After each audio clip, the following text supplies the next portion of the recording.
All right, welcome to a special edition of the LOOPcast, presidential debate style. And since it's happy hour, welcome to the program. Cheers. I'm still on West Coast time, so I'm still drinking water. Sorry, Josh. That's all right. Well, look, who would ever thought we'd have a presidential debate in June? Not in October, not even September. Where I mean, this is even before Independence Day. Why do you think these guys agreed to have a presidential debate in June? Does this make any sense to you, Brian? I mean, it is, as you point out, the earliest presidential debate in American history. No candidate, neither candidate since the modern era, since these debates were broadcast, have done had a debate. We don't. They haven't even. Neither of them have even been nominated or Right. We haven't had the yet. conventions yet. I mean, so obviously anything can still happen. Who knows? In this era of politics, we might see a debate among candidates that don't end up as the nominee. That would be a first as well. But speculation as to why they went early. It seems to me both have the advantage of if tonight does not go well for one of them, there's plenty of time to recover or to jump ship and come up with a reason why they don't want to debate again at the second debate that's scheduled, I think, in September, if I'm not mistaken, which is, by the way, when most debates are typically occur.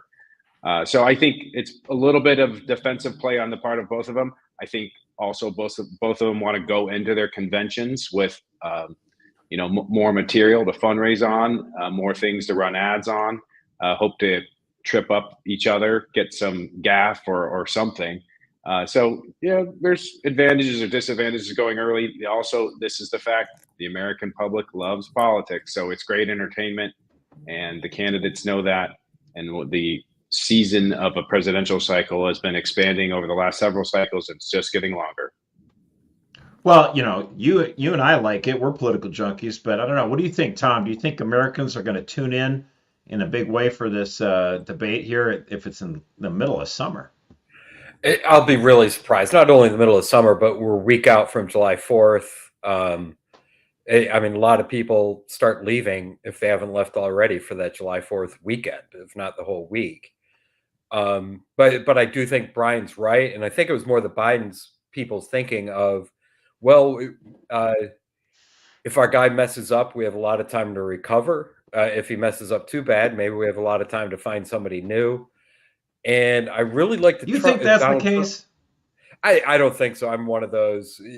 Even though I'm called Tinfoil Tom, I don't believe Tom McGazik's conspiracy theories and all. I've been working in government for way too long to believe that anybody's competent to pull anything off like that. But we're talking now about switching out Biden for somebody else. I don't see it happening either. Not this late in the game. And if it is somebody else, it would be the vice president that they would swap out for. I just don't see any way to get around that. Let's not dismiss that possibility. We have an aging president who stumbles on a daily basis, has trouble figuring out where he's at. One little gaffe or fall or mental fail, and I don't know if Democrats will have a choice. And so I think Tom's right. That has to be a part of the thinking here. Get a debate in place, making sure that if things do go badly, they have plenty of time to make a move. And I think that's on the table, certainly, for some piece of the Democratic Party, particularly if the polls continue to show that Trump is doing as well as he is. So the logic from the Biden camp is...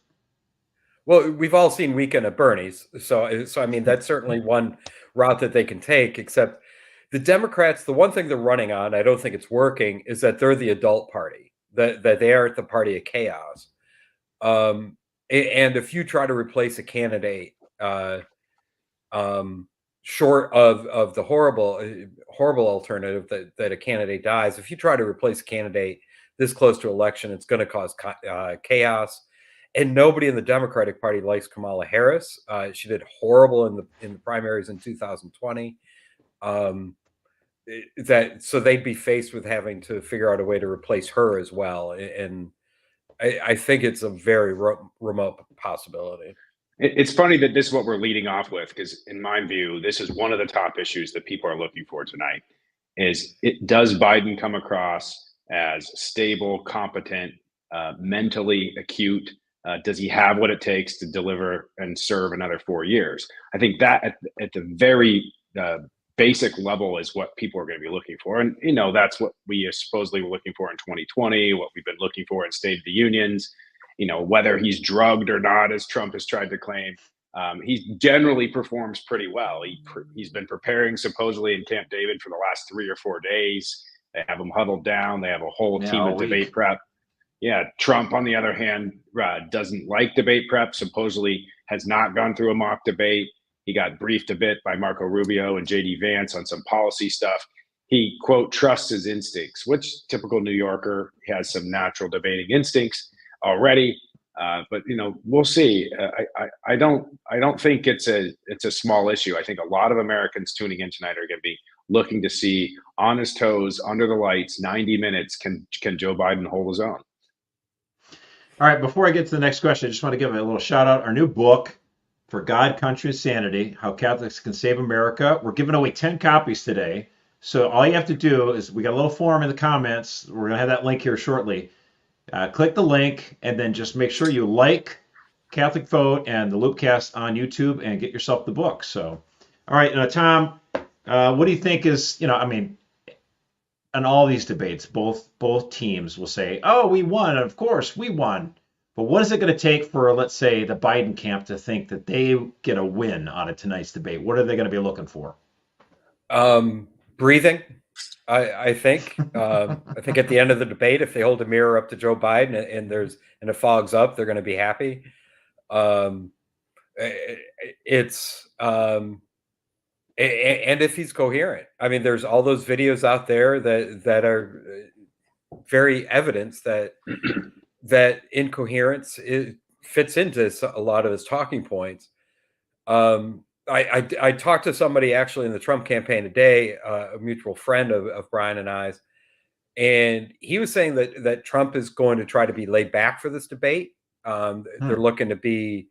It'll be very interesting to see. He's going to be relying a lot on humor, which if you've ever seen Trump speak, he speaks for like 3 hours when he's supposed to speak for 5 minutes. However, he is pretty funny when he speaks. So that might be the Trump that we see. And I think if he just comes across as more likable and more competent than the other guy, that's a win for him. He's certainly more laid back in 2016, wouldn't you say, Brian? Well, compared to 2020, of course, 2020, I think really backfired on him. He thought he needed to be aggressive. He thought he could get Biden, mixed up, and confused and rattled, and just didn't happen. I think it really didn't serve Trump well. I wrote a few notes before this, and what I'm looking for from Trump tonight, which I suspect will be the case, competency and calmness. I do think that's going to be important, because that's one of the arguments the Biden camp has, is that Trump's temperament is a problem, that he can't be trusted to be given the reins of power again, that he's a chaos president. Of course, a lot of that chaos was induced by the Democrats themselves and all of the phony accusations and investigations.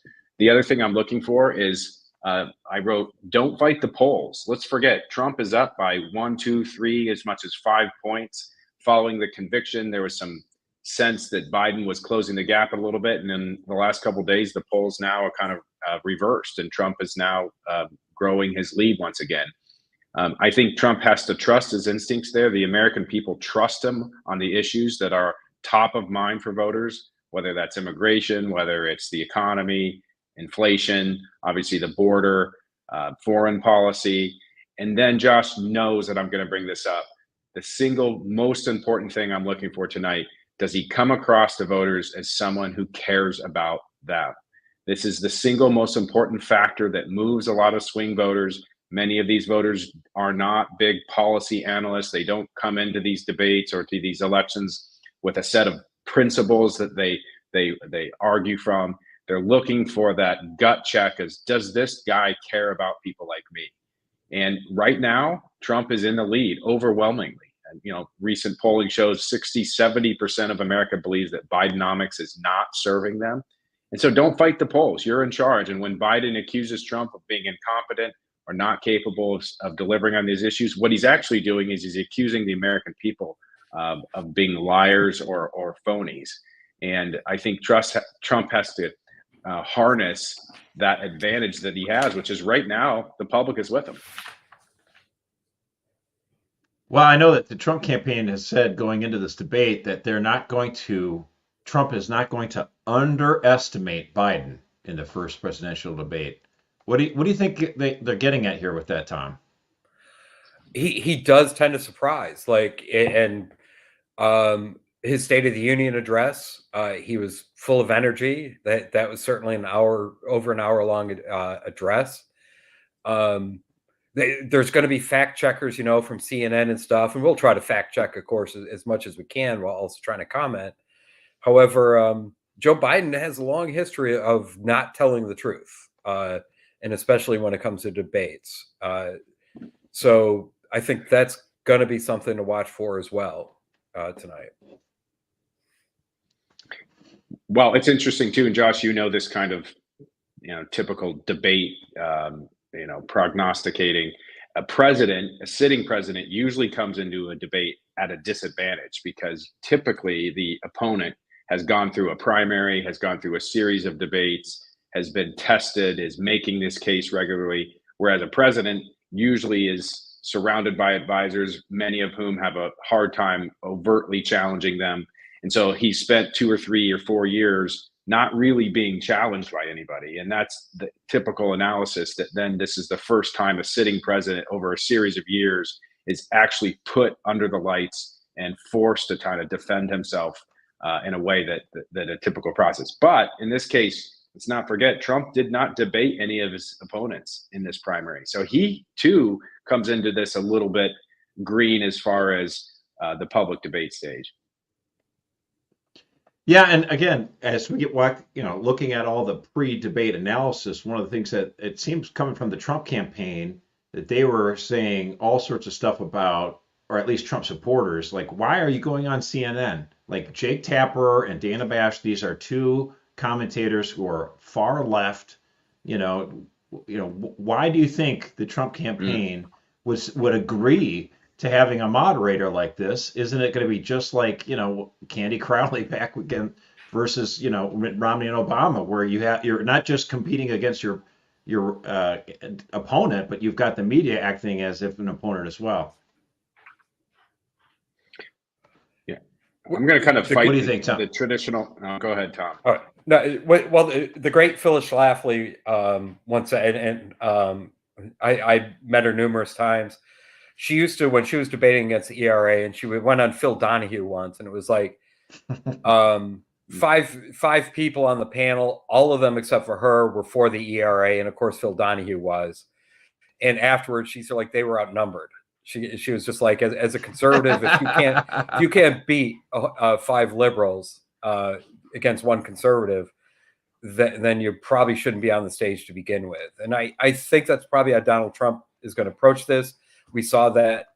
We see that already. They're highlighting already, like Jake Tapper's and both the commentators' backgrounds.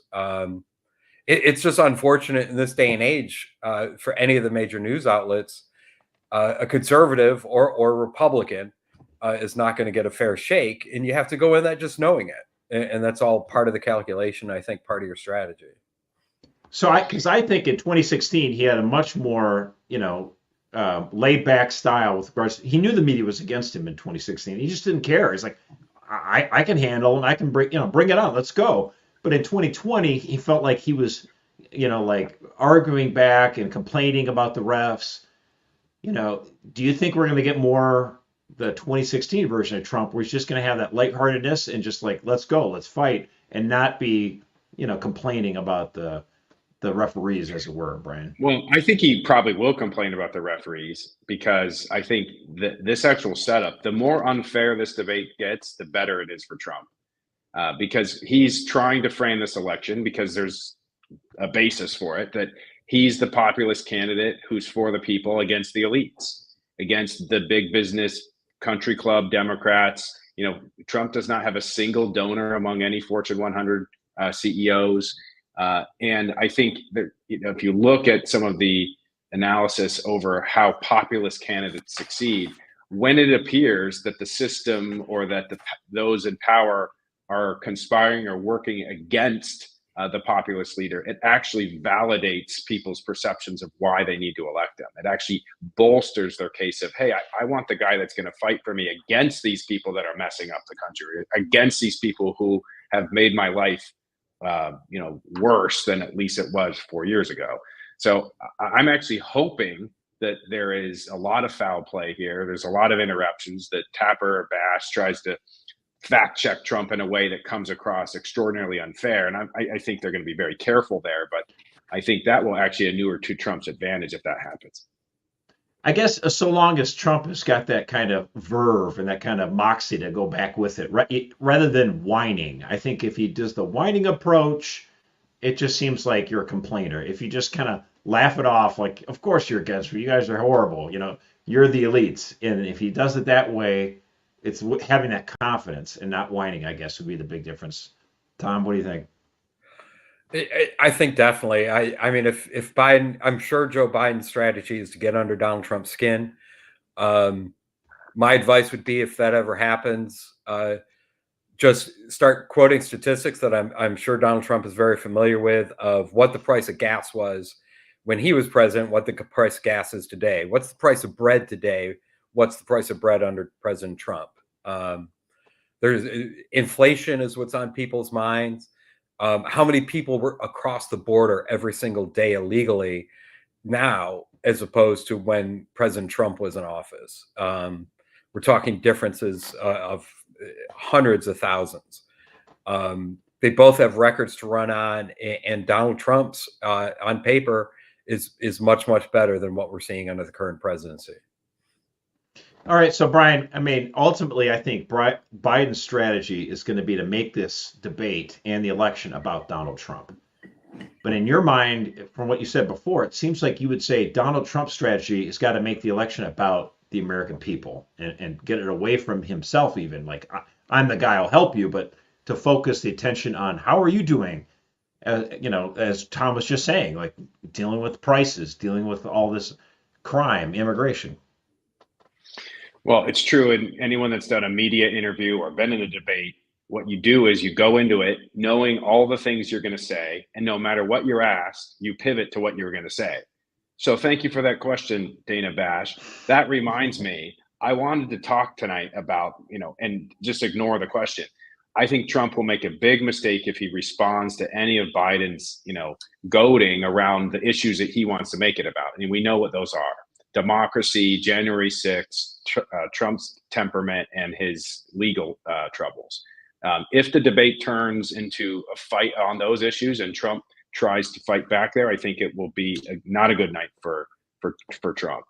To the extent he does exactly what Tom just said and pivots immediately to the issues that people care about, the issues that are leading in the polls, immigration, the economy. I think rent and mortgage rates is another big thing. Housing prices. I know, particularly in places like Arizona, spent some time there recently, that the cost of housing is just through the roof over the last 4 years. It's virtually impossible for any family starting out or even middle class family today to afford a decent house.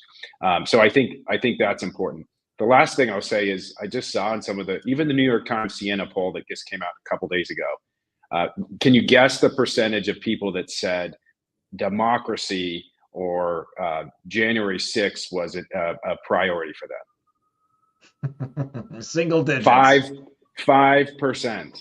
So 5%. And in many ways, I think this is Biden misreading the electorate. He thinks that the elites at, Brown and the, Ivy League schools and the, donor class are the issues that they care about, are the issues that are going to win them the election. I think this is a huge miscalculation if Biden chooses to focus heavily on those issues and doesn't try to address the things that all the polling and the reason why Trump's in the lead right now. Right. And on the flip side, President Trump can't litigate the 2020 elections either. When he stays in the present, that's when he, as you were saying, Brian, that's when he expands the base. That's when he brings in a lot of the new people. I'm not dismissing that there were some irregularities in the 2020 election, except a lot of people right now, they're more concerned about what's happening in 2024 and what they're spending at the grocery store. That reminds me that conservative activist and icon Richard Viguerie, who you guys know, has said there is one word that decides elections for voters, and he said the future. And I think that's very much true when it comes to these debates as well. If we end up mired in some debate over election irregularities, and yes, there likely were some, then that's not going to be helpful for people that are struggling to pay for gas and pay the rents. Well, speaking of the future, another plug here. You got to get the new book, For God, Country, Sanity. You can order it at the Catholic Vote website, or we're giving away 10 today during this little special Loopcast coverage of the debate. So just like Catholic Vote on YouTube and like the Loopcast on YouTube, and I'll have a little link in the comments. Sign up and get your chance to win the book. And it's a great book that Brian and Erica and the rest put together. Tom has a chapter as well. Excellent book. We just had somebody today asking they wanted to get 100 copies to give to all their friends and parishioners. So the book continues to do very well. Anyway, so we got just about 10 minutes here before the big debate. Well, when do we get to ask you questions, Josh? I'm right here. Let's go. Well, Josh, you were mentioning earlier a fact about Jake Tapper that I had never heard before. And then if you give me that fact, I will give you one that I just learned tonight as well. Well, do you remember yes, what that fact is? The fact that I brought up earlier today was that Jake Tapper was once dated Monica Lewinsky.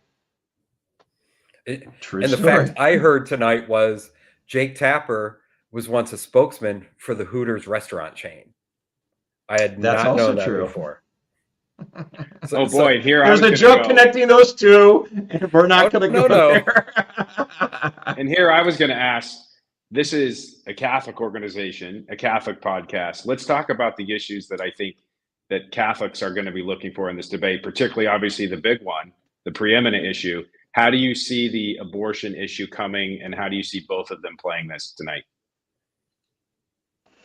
Yeah, I don't even know if the question's going to be asked. I mean, I think that Tapper, and they're going to focus. Obviously, they're going to talk about immigration. They're going to ask about inflation. They're going to probably want to have that in the back half of the debate. They're going to ask about J6. I do think maybe abortion does come up, especially because the Supreme Court issued the ruling today on the emergency order regarding Idaho. So that might be a segue to get that question in. I know that Tapper will probably ask that because he knows it'll help Biden. But again, Biden has to connect with it. The Democrats did do better than expected in the 2022 midterms, and that was because Dobbs was fresh on the mind. It was just 4 or 5 months before that people went and voted. The question will be, will Democratic voters hinge their vote in this November based on the Dobbs decision? Now that it's 2 years later. There's a lot of states that are going to be, maybe more so in Arizona, where they'll be debating, an amendment, a constitutional amendment on abortion. But other states, I think it's going to fade. If you live in New York, California, I mean, that's not really up for debate. Those are the most pro-abortion states that you've got. So I know that the Democrats use this as a way to get voters to come out and vote, but I don't think there's any way we don't hear about abortion tonight. It's to Biden's advantage for it to come up. I think it will probably one of the first 2 or 3 questions. I think they'll probably open up with something about probably the recent legal convictions, probably questions about democracy. I think abortion is going to be right there because they know it's an issue that Biden is prioritizing, and they know it's an issue that Trump's going to play defense on. I mean, we all know the most pro-life president in American history by giving us a Supreme Court that led to the overthrow of Roe. But Trump has walked back, and I think he's going to try to pivot pretty quickly away from it, say that he's in favor of leaving it to the states, and he's not going to take any position in terms of a federal role on abortion. And we could debate whether or not that's good politics or bad moral principles. Of course, we do favor using in a smart way the federal government to advance the cause of life, and ultimately it's absolutely necessary that happen. Whether or not that needs to come up in the debate here is a different question, but I expect to hear a fair amount on abortion because of how significant. It is going to be for voters in these states. And yes, the Supreme Court, by the way, I too, Tom, was texting with the Trump folks that I know about how to answer this question on Idaho today. We'll see if it comes up. If it does, then I'll have to. I don't take know if some they're going to credit get multiple questions though on abortion. I agree they'll have one question on it, but then Trump just says, "That's why I wanted to kick it to the states." And he'll just repeat that, and then I think it's an easy way for him. Like, this is boring. Let's go to the next question. If we were playing fantasy debate, what I would like to see is 2016 Trump in that last debate, where if he's asked a question about abortion, I don't care what it is, you pivot to, my position's clear. What is Joe Biden's position? He supports abortion. And remember in 2016, he described what a late-term abortion was in front of Hillary Clinton. And they just couldn't deny it. They were And most people called that the decisive factor perhaps in the race. That it was the issue. It really helped decide it for me. Mm-hmm. Well, with just another minute or so, we're going to let Bryant go, and we're going to begin our coverage of the debate. Just again, a reminder, you want to get the copy of For God, Country, and Sanity, you got to subscribe. If I said like, I meant to say subscribe to Catholic Vote's YouTube channel, as well as the LOOPcast channel here on YouTube. And we're also going to be broadcasting this as well on X. You should also like Catholic Vote on X, or Twitter. I like to still call it Twitter. Our final thoughts, Brian, before we have to kick you out here. Maybe I'll just go kind of big picture. What a country it is, for all its faults, that we still get to have these kinds of debates where the people get to watch, the people get to make their judgments based upon two people that want to lead us. And what 10, 20, 50, maybe 100 million people, particularly with social media, maybe more, are going to tune in tonight and watch this. Not a lot of countries in history or even today where this was possible. So yes, a vote for democracy, rightly understood. This is a great thing. There's a reason why we love this, because this is one of those moments where we as Americans get to spend time thinking about the big issues and the kind of country we want to live in, the kind of country that our kids and grandkids get to grow up in. And I like it. This is as good as the job gets. We the people. That's what it's all about. I love it. Well, Brian, thanks so much for joining us. I know Brian's going to have more thoughts about the debate. You'll probably hear about his thoughts on that, in the next Insider. If you champion a Catholic Vote, you get the Insider for free every week on Tuesdays. It's a nice little summary from Brian talking about what's going on in the behind the scenes of Catholic Vote, but also just the bigger picture of what's going on. So become a champion of Catholic Vote. Go to catholicvote.org/champions and just make that monthly commitment to help out Catholic Vote and all the things that it does, including the Loopcast. So we just want to thank our fans for that. And thank you again, Brian, for joining us. And thanks for giving us your thoughts. Have a great night, everyone. Enjoy. All right, Tom. Is this the part where we talk about Brian? Right? We're free. Hey, what are some? No, go ahead. Well, I wanted to point out to people also, when you go to our Twitter account, there is on it a presidential debate bingo. Download that, see how well you do, and have a chuckle as you're watching the debate. Wow. All right, we're getting at it. Look at that. We're getting the screen here ready to go with this debate pretty soon here. So, man, it's going to be fun. Fireworks. What are your, what do you think, Tom? What do you think? Is it a win, lose, or draw? I gotta say, historically, I do not watch a lot of debates. I always wait for the commentary afterwards, so it'll be interesting to be one of those commentators, even though they're more articulate than I am. I think I'm going to predict it goes to President Trump, because I think the bar is so low for Joe Biden that people understand he's almost going to be mocked for not being able to perform well. I mean, if the bar is so low for Biden, he could clear it pretty easily. And people say, well, he did pretty good for what everyone thought he would. So he beats expectations. That could work in Biden's favor. I mean, I think my rule on debates here is that 80 of the debates, it's basically a draw. And it's really hard to find a debate where one person wins. A key battleground state. That's true. All right, here we go. We're getting started with this debate here, man. This is gonna be great. Yeah, I mean, the last one I can think of, like, decisively. I mean, I think Trump defeated Hillary decisively, and I think it was the second debate. But other than that, you have to go back to 12. Mitt Romney crushed Obama in that first debate, and then Obama came back and did well in the second one. But overall, that's just kind of a draw. Let's see if we actually get some fireworks here.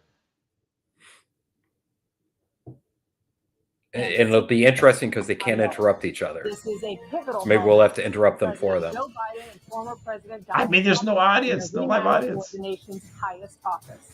Each will make his case to the American people with just over 4 months. But it's being held in an arena. Good evening, I'm Dana Bash, so of CNN's Inside Politics and co-anchor of it'll be like a WNBA game. Ouch. 20 people in the stands, right? A debate between the two candidates tonight. Before we introduce them, we want to share the rules of the debate with the audience at home. Former President Trump will be on the left side of the screen. President Biden will be appearing on the right. A coin toss determined their positions. Each candidate will have 2 minutes to answer a question and 1 minute each for responses and rebuttals. An additional minute for follow-up, clarification, or response is at the moderator's discretion.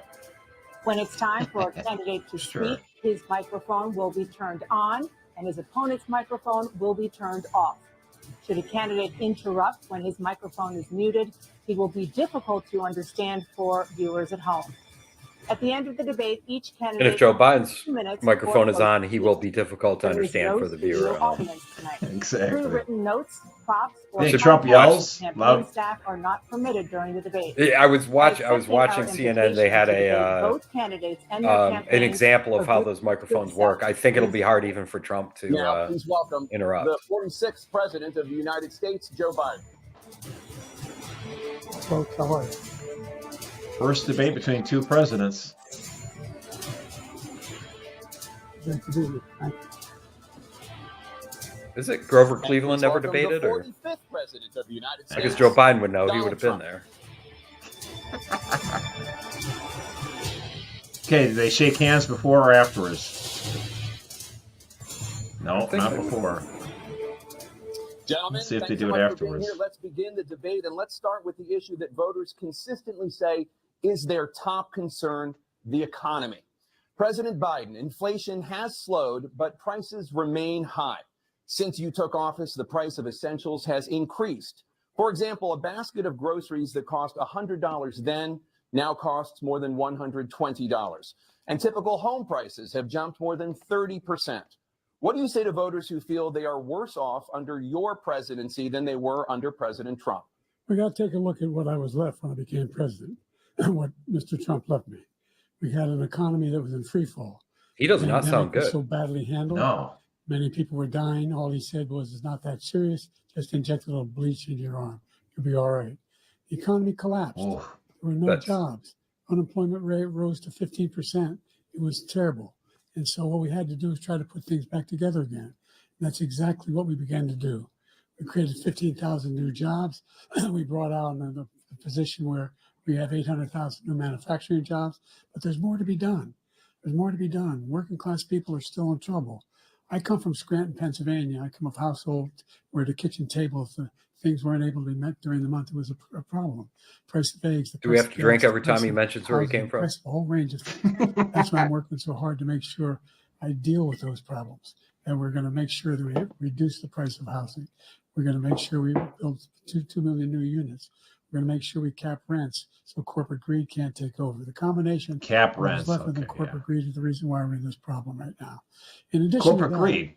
We're in a situation where if you take a look at all that was done in his administration, he didn't do much at all. By the time he left, things were in chaos, literally chaos. And so we put things back together. We created, I said, those jobs. We make sure we had a situation where we brought down the price of prescription drugs, which is a major issue for many people, to $15 for insulin shot as opposed to $400. No senior has to pay more than $200 for any drug, all the drugs they conclude beginning next year. And the situation is we're going to make that available to everybody, to all Americans. So we're working to bring down the price of around the kitchen table, and that's what we're going to get done. Thank you. President Trump? We have the greatest economy in the history of our country. We have never done so well. Everybody was amazed by it. Other countries were copying us. We got hit with COVID. And when we did, we spent the money necessary so we wouldn't end up in a Great Depression, the likes of which we had in 1929. By the time we finished, so we did a great job. We get a lot of credit for the economy, a lot of credit for the military, and no wars and so many other things. Everything was rocking good. But the thing we never got the credit for, and we should have, is getting us out of that COVID mess. He created mandates that was a disaster for our country. But other than that, we had given them back a country where the stock market actually was higher than pre-COVID, and nobody thought that was even possible. The only jobs he created are for illegal immigrants and bounce back jobs, a bounce back from the COVID. He has not done a good job. He's done a poor job, and inflation's killing our country. It is absolutely killing us. Thank you. President Biden? Inflation, good to Well, get look, on the it. greatest economy in the world. He's the only one who thinks that, I think. I don't know anybody else who thinks he had the greatest economy in the world. And, you know, the fact of the matter is that we found ourselves in a situation where his economy, he rewarded the wealthy. He had the largest tax cut in American history, $2 trillion. He raised a deficit larger than any president has in any one term. He's the Wow. only president Deficits other to than Herbert COVID. Hoover who's lost more jobs than And he had there was in more a year. cross Since Herbert Hoover. wealth The idea that he between did the something different that was classes significant. And the than military, certainly under the you know, current when he was administration. president, they were still killing people in Afghanistan. He didn't do anything about that. When he was president, we were still finding ourselves in a position where Can't believe you he's bringing had up a notion Afghanistan. that we were Stupid. this safe country. I hope Trump Truth hits him is, back on that I'm the one. only president this century that doesn't have this decade, that doesn't have any troops dying anywhere in the world like he did. President Trump, I want to follow up if I can. Am I allowed to respond to him? Well, I'm going to ask you a follow-up. You can do whatever you want with the minute that we give you. I want to follow up. You want to impose a 10% tariff on all goods coming into the U.S. How will you ensure that that doesn't drive prices even higher? It's not going to drive them higher. It's just going to cause countries that have been ripping us off for years, like China and many others, in all fairness to China. It's going to just force them to pay us a lot of money, reduce our deficit tremendously, and give us a lot of power for other things. But he made a statement. The only thing he was right about is I gave you the largest tax cut in history. I also gave you the largest regulation cut in history. That's why we had all the jobs. And the jobs went down and then they bounced back. And he's taking credit for bounce back jobs. You can't do that. He also said he inherited 9% inflation. No, he inherited almost no inflation, and it stayed that way for 14 months. And then it blew up under his leadership because they spent money like a bunch of people that didn't know what they were doing. And they don't know what they were doing. It was the worst, probably the worst administration in history. There's never been. And as far as Afghanistan is concerned, I was getting out of Afghanistan, but we were getting out with dignity, with strength, with power. He got out. It was the most embarrassing day in the history of our country's life. President Trump, over the last 8 years, under both of your administrations, the national debt soared to record highs. And according to a new nonpartisan analysis, President Trump, your administration approved $8.4 trillion in new debt. Well, so far, President Biden, you've approved $4.3 trillion in new debt. So former President Trump, many of the Most of tax that debt cuts was the that you tax signed cuts. into I law looked are at set that to study. expire next year. As You well want as to COVID extend them and speaking, go even which further there was yourself. COVID spending. With the U.S. facing trillion-dollar deficits and record debt, why should top earners and corporations pay even less in taxes than they do now? Because the tax cuts spurred the greatest economy that we've ever seen just prior to COVID. And even after COVID, it was so strong that we were able to get through COVID much better than just about any other country. But we spurred, that tax spurred. Now, when we cut the taxes, as an example, the corporate tax was cut down to 21% from 39%, plus beyond that. We took in more revenue with much less tax, and companies were bringing back trillions of dollars back into our country. The country was going like never before, and we were ready to start paying down debt. We were ready to start using the liquid gold right under our feet, the oil and gas right under our feet. We were going to have something that nobody else has had. We got hit with COVID. We did a lot to fix it. I gave him an unbelievable situation. with all of the therapeutics and all of the things that we came up with, we gave him something great. Remember, more people died under his administration, even though we had largely fixed it. More people died under his administration than our administration, and we were right in the middle of it, something which a lot of people don't like to talk about. But he had far more people dying in his administration. He did the mandate, which is a disaster, mandating it. The vaccine went out. He did a mandate on the vaccine, which is the thing that people most objected to about the vaccine. And he did a very poor job, just a very poor job. And I will tell you, not only poor there, but throughout the entire world, we're no longer respected as a country. They don't respect our leadership. They don't respect the United States anymore. We're like a third world nation between weaponization of his election, trying to go after his political opponent. All of the things he's done, we've become like a third world nation. And it's a shame. The damage he's done to our country. And I'd love to ask him, and will, why he allowed millions of people to come in here from prisons, jails, and mental institutions to come into our country and destroy our country. There you go. President Trump, we will get to immigration prisons, later jails, in and this mental block. President Biden, I want to give you an opportunity to respond to this question about the national debt. He had the largest national debt of any president in a 4-year period, number one. Number two, he got $2 trillion tax cut benefit at the very wealthy. What I'm going to do is fix the tax system. For example, we have 1,000 trillionaires in America. Billionaires in America. And what's happening? They're in a situation where they, in fact, pay 8.2% in taxes. If they just paid 24%, 25%, either one of those numbers, they'd raise $500 billion, I should say, in a 10-year period. We'd be able to wipe out his debt. We'd be able to help make sure that all those things we need to do, childcare, elder care, making sure that we continue to strengthen our healthcare system, making sure that we're able to make every single solitary person eligible for what I've been able to do with the the COVID. With dealing with everything we have to do with chicken pox. Look at Trump's face. What is he saying? What is he? We finally beat Medicare. Thank you, President Biden. President Trump? Whoa. Well, he's right. He did beat Medicare. He beat it to death, and he's destroying Medicare because all of these people are coming in. They're putting them on Medicare. They're putting them on Social Security. They're going to destroy Social Security. This man is going to single-handedly destroy Social Security. These millions and millions of people coming in, they're trying to put them on Social Security. He will wipe out if he keeps this up for the rest of the debate. So he was right in the way he finished Trump's that in great shape. And it's a shame. What's happened to our country in the last 4 years is not to be believed. Foreign countries, I'm friends with a lot of people, they cannot believe what happened to the United States of America. We're no longer respected. They don't like us. We give them everything they want, and they think we're stupid. They think we're very stupid people. What we're doing for other countries, and they do nothing for us. What this man has done is absolutely criminal. Giving away the store. Sure. Anna? This is the first presidential election since the Supreme Court overturned Roe v. Wade. This morning, the court ruled on yet another abortion case, temporarily allowing emergency abortions to continue in Idaho, despite that state's restrictive ban. Former President Trump, you take credit for the decision to overturn Roe v. Wade, which returned the issue of abortion to the states. Correct. However, the federal government still plays a role in whether or not women have access to abortion pills. They're used in about 2/3 of all abortions. As president, would you? We also give over $1 billion to the abortion industry. First of all, the Supreme Court just approved the abortion bill, and I agree with their decision to have done that, and I will not block it. And if you look at this whole question that you're asking, complex, but not really complex. 51 years ago, you had Roe v. Wade, and everybody wanted to get it back to the states. Everybody, without exception. Democrats, Republicans, liberals, conservatives. Everybody wanted it back. Religious leaders.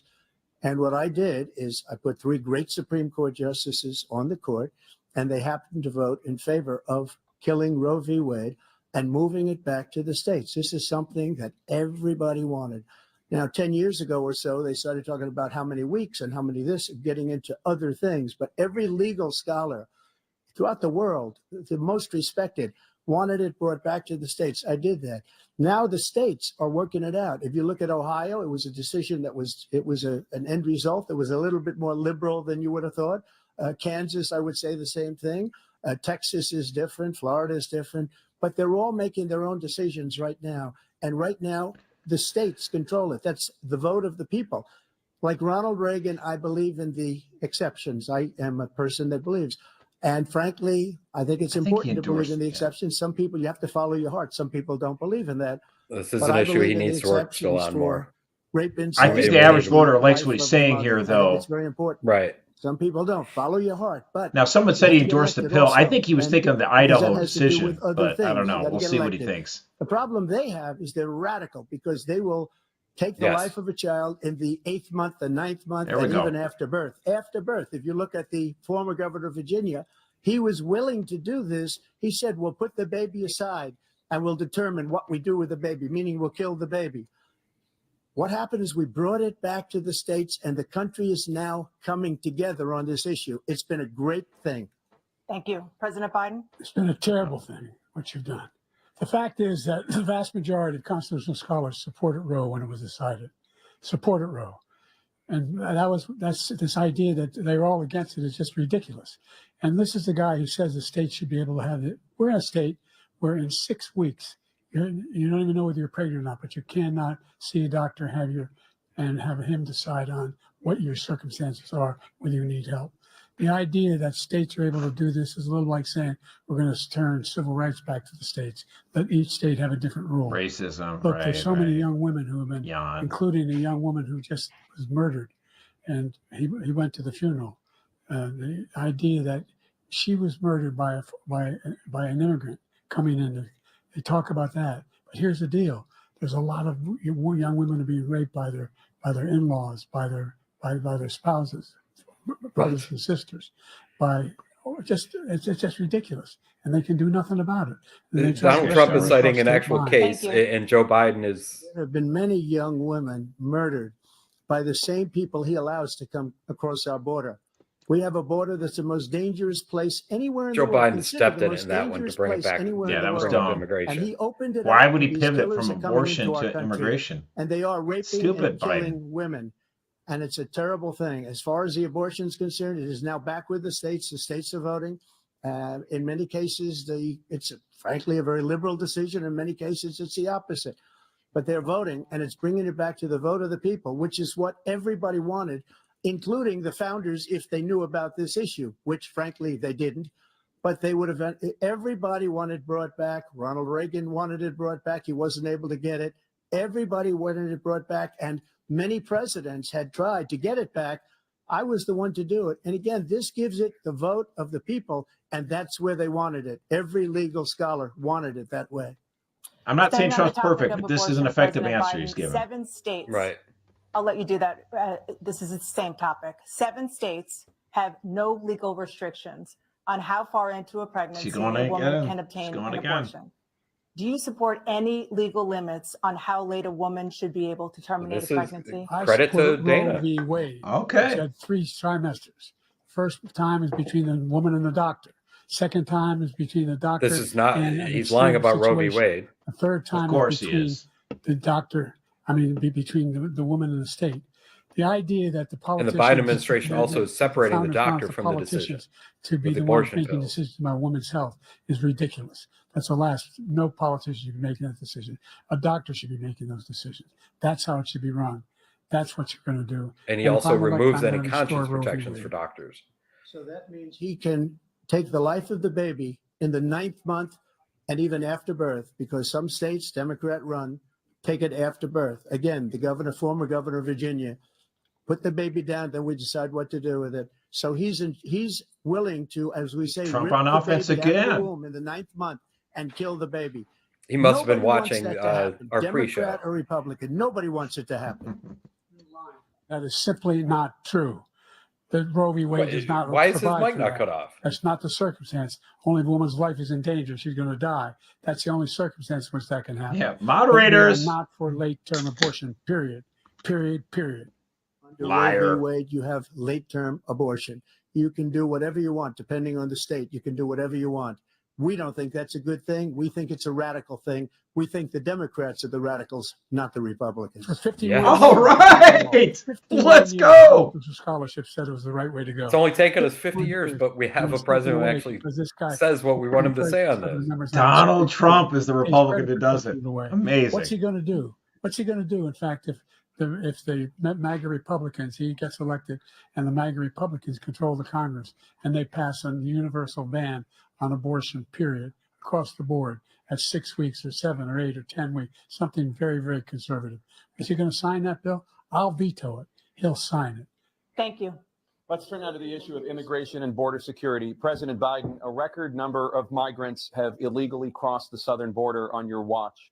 Overwhelming border states and overburdening cities such as New York and Chicago, and in some cases causing real safety and security concerns. Given that, why should voters trust you to solve this crisis? Because we worked very hard to get a bipartisan agreement that not only changed all of that, it made sure that we are in a situation where Thank you, Mitch you McConnell. had no circumstance where they same can come thing. across the border with the number of That was a border horrible police bill law that would now. not have solved We anything. significantly increased the number of asylum officers. Significantly, by the way, the Border Patrol endorsed my position. In addition to that, we found ourselves in a situation where when he was president, he was separating babies from their mothers, putting them in cages, making sure the families were separated. Barack Obama was That's doing not that. the right way to go. What I've done since I've changed the law, what's happened? I've changed it in a way that now you're in a situation where there are 40% fewer people coming across the border illegally. That's better than when he left office. And I'm It's going absolute continue to lie. move until we get the total ban. He on killed the Remain in Mexico. The total initiative relative to what we're going to do with more border patrol and more asylum officers. President Trump? I really don't know what he said at the end of that sentence. I don't think he knows what he said either. Look, we had the safest border in the history of our country. The border, all he had to do was leave it. All he had to do was leave it. He decided to open up our border, open up our country to people that are from prisons, people that are from mental institutions, insane asylum, terrorists. We have the largest number of terrorists coming into our country right now, all terrorists, all over the world, not just in South America, all over the world. They come from the Middle East, everywhere, all over the world, they're pouring in. And this guy just left it open. And he didn't need legislation because I didn't have legislation. I said, close the border. We had the safest border in history. In that final couple of months of my presidency, we had, according to Border Patrol, who is great, and by the way, who endorsed me for president, but I won't say that, but they endorsed me for president. Brandon, just speak to him. But look, we had the safest border in history. Now we have the worst border in history. He just There's called never him been Brandon. anything like it. And people are dying all over the place, including the people that are coming up in Thank you, President caravans. Trump. President Biden? The only terrorist who's done anything crossing the border is one who came along and killed three, and his administration, killed an Al-Qaeda person come in his administration, killed three American soldiers, That's the only terrorist that's there. I'm not saying that no terrorists ever got through, but the idea they're emptying their prisons, we're welcoming these people, that's simply not true. There's no data to support what he said. Once again, he's exaggerating, he's lying. President Trump, staying on the topic of immigration, you've said that you're going to carry out, quote, the largest domestic deportation operation in American history, unquote. Does that mean that you will deport every undocumented immigrant in America, including those who have jobs, including those whose spouses are citizens, and including those who have lived here for decades? And if so, how will you do it? Just 1 second. He said we killed three people.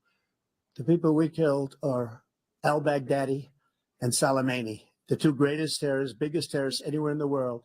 And it had a huge impact on everything, not just border, on everything. He's the one that killed people with the bad water, including hundreds of thousands of people dying and also killing our citizens when they come in.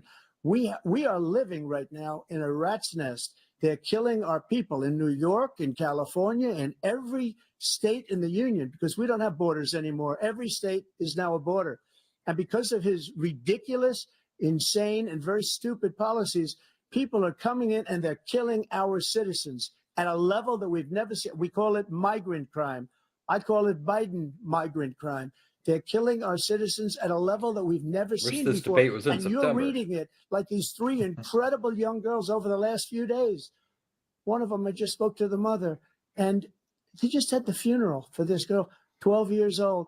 This is horrible what's taken place. What's taken place in our country, we're literally an uncivilized country now. He doesn't want it to be. He just doesn't know. He opened the borders. Nobody's ever seen anything like. And we have to get a lot of these people out, and we have to get them out fast because they're going to destroy our country. Just take a look at where they're living. They're living in luxury hotels in New York City and other places. Our veterans are on the street. They're dying because he doesn't care about our veterans. He doesn't care. He doesn't like the military at all. And he doesn't care about our veterans. Nobody been worse. I had the highest approval rating for veterans taking care of the VA. He has the worst. He's gotten rid of all the things that I approved. Choice that I got through Congress, all of the different things I approved, they abandoned. We had by far the highest, and now it's down in less than half because he's done all these great things that we did. And I think he did it just because I approved it, which is crazy. But he has killed so many people at our border by allowing all of these people to come in. And it's a very sad day in America. President Biden, you have the mic. Every single thing he said is a lie. Every single one. For example, veterans are a hell of a lot better off since I passed the PACT Act. 1 million of them now have insurance, and their families have it. And their families have it because what happened, whether it was Agent Orange or burn pits, they're all being covered now. And he opposed, his group opposed that. We're also in a situation where we have great respect for veterans. My son spent a year in Iraq, living right next to one of those burn pits, came back with stage 4 glioblastoma. I was recently in France for D-Day, and I spoke all about those heroes that died.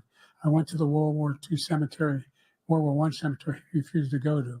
He was standing with his 4-star general, and he told me, he said, I don't want to go in there because they're a bunch of losers and suckers. My son was not a loser, was not a sucker. You're the sucker. You're the loser. President Trump? First of all, that was a made-up quote, suckers and losers. They made it up. It was in a third-rate magazine that's failing, like many of these magazines. He made that up. He put it in commercials. We've notified him. We had 19 people that said I didn't say it. And think of this.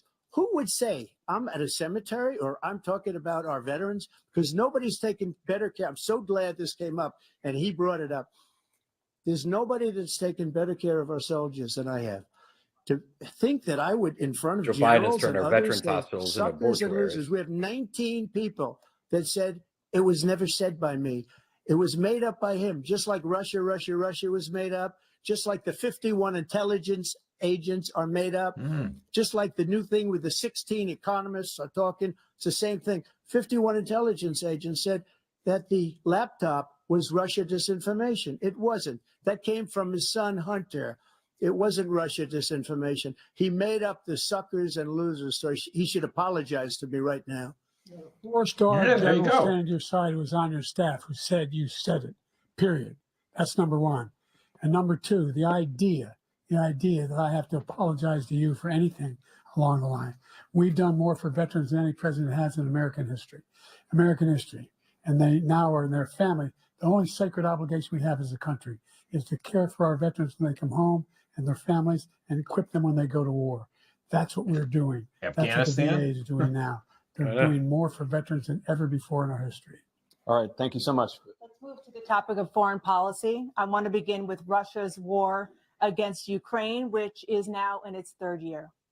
Former President Trump, Russian President Vladimir Putin says he'll only end this war if Russia keeps the Ukrainian territory it has already claimed and Ukraine abandons its bid to join NATO. Are Putin's terms acceptable to you? First of all, our veterans and our soldiers can't stand this guy. They can't stand him. They think he's the worst commander in chief, if that's what you call him, that we've ever had. They can't stand him. So let's get that straight. And they like me more than just about any of them. And that's based on every single bit of information. As far as Russia and Ukraine, if we had a real president, the president that knew, that was respected by Putin, he would have never invaded Ukraine. A lot of people are dead right now, much more than people know. You know, they talk about numbers. You can double those numbers, maybe triple those numbers. He did nothing to stop it. In fact, I think he encouraged Russia from going in. I'll tell you what happened. He was so bad with Afghanistan. It was such a horrible embarrassment, most embarrassing moment in the history of our country, that when Putin watched that and he saw the incompetence, that he should have fired those generals, like I fired the one that you mentioned. And so he's got no love lost, but he should have fired those generals. No general got fired for the most embarrassing moment in the history of our country, Afghanistan, where we left billions of dollars of equipment behind. We lost 13 beautiful soldiers, and 38 soldiers were obliterated. And by the way, we left people behind too. We left American citizens behind. When Putin saw Some that, are still he left said, behind there. you know what? I think we're going to go in and maybe take this was his dream. I talked to him about it, his dream. The difference is he never would have invaded Ukraine, never. Just Actually, like that's true. Israel would have never been invaded in a million years by Hamas. You know why? Because Iran was broke with me. I wouldn't let anybody do business with them. They ran out of money. They were broke. They had no money for Hamas. They had no money for anything, no money for terror. That's why you had no terror at all during my administration. This place, the whole world is blowing up under him. That's effective. President Biden? That's true. I've never heard Yep. so much malarkey in my whole life. Look, the fact of the matter is Malarkey. that we're in a situation where, Malarkey. let's take the last point first. Iran attacked American troops, caused brain damage for a number of these troops, and he did nothing about it. Recently, not when he was president. They attacked. He said they're just having headaches. That's all it is. He didn't do a thing when the attack took place, number one. Number two, we got over 100,000 Americans and others out of Afghanistan during that airlift. Number three, we found ourselves in a situation where, if you take a look at what Trump did in Ukraine, this guy told Trump, do whatever you want and do whatever you want. And that's exactly what Trump Who believes did that?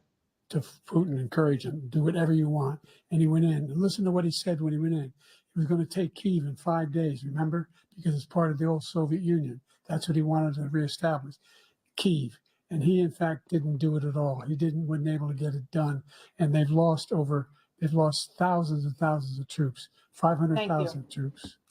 President Trump, I I'm gonna never come back said to you that. for 1 minute. I just want to go back to my original question, which is, are Putin's terms acceptable to you? Keeping the No, they're territory not in Ukraine. acceptable. No, they're not acceptable.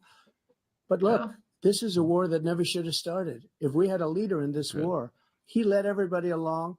He's given $200 billion now or more to Ukraine. He's given $200 billion. That's a lot of money. I don't think there's ever been anything like it. Every time that Zelensky the comes to this Republicans, country, he walks unfortunately. away with $60 billion. He's the greatest salesman ever. And I'm not knocking him. I'm not knocking anything. I'm only saying the money that we're spending on this war, and we shouldn't be spending, it should have never happened. I will have that war settled between Putin and Zelensky as president-elect before I take office on January 20th. I'll have that war settled.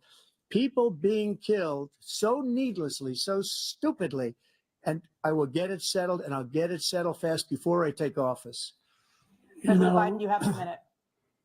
The fact is that Putin is a war criminal. He's killed thousands and thousands of people. And he has made one thing clear. He wants to reestablish what was part of the Soviet Empire, not just a piece. He wants all of Ukraine.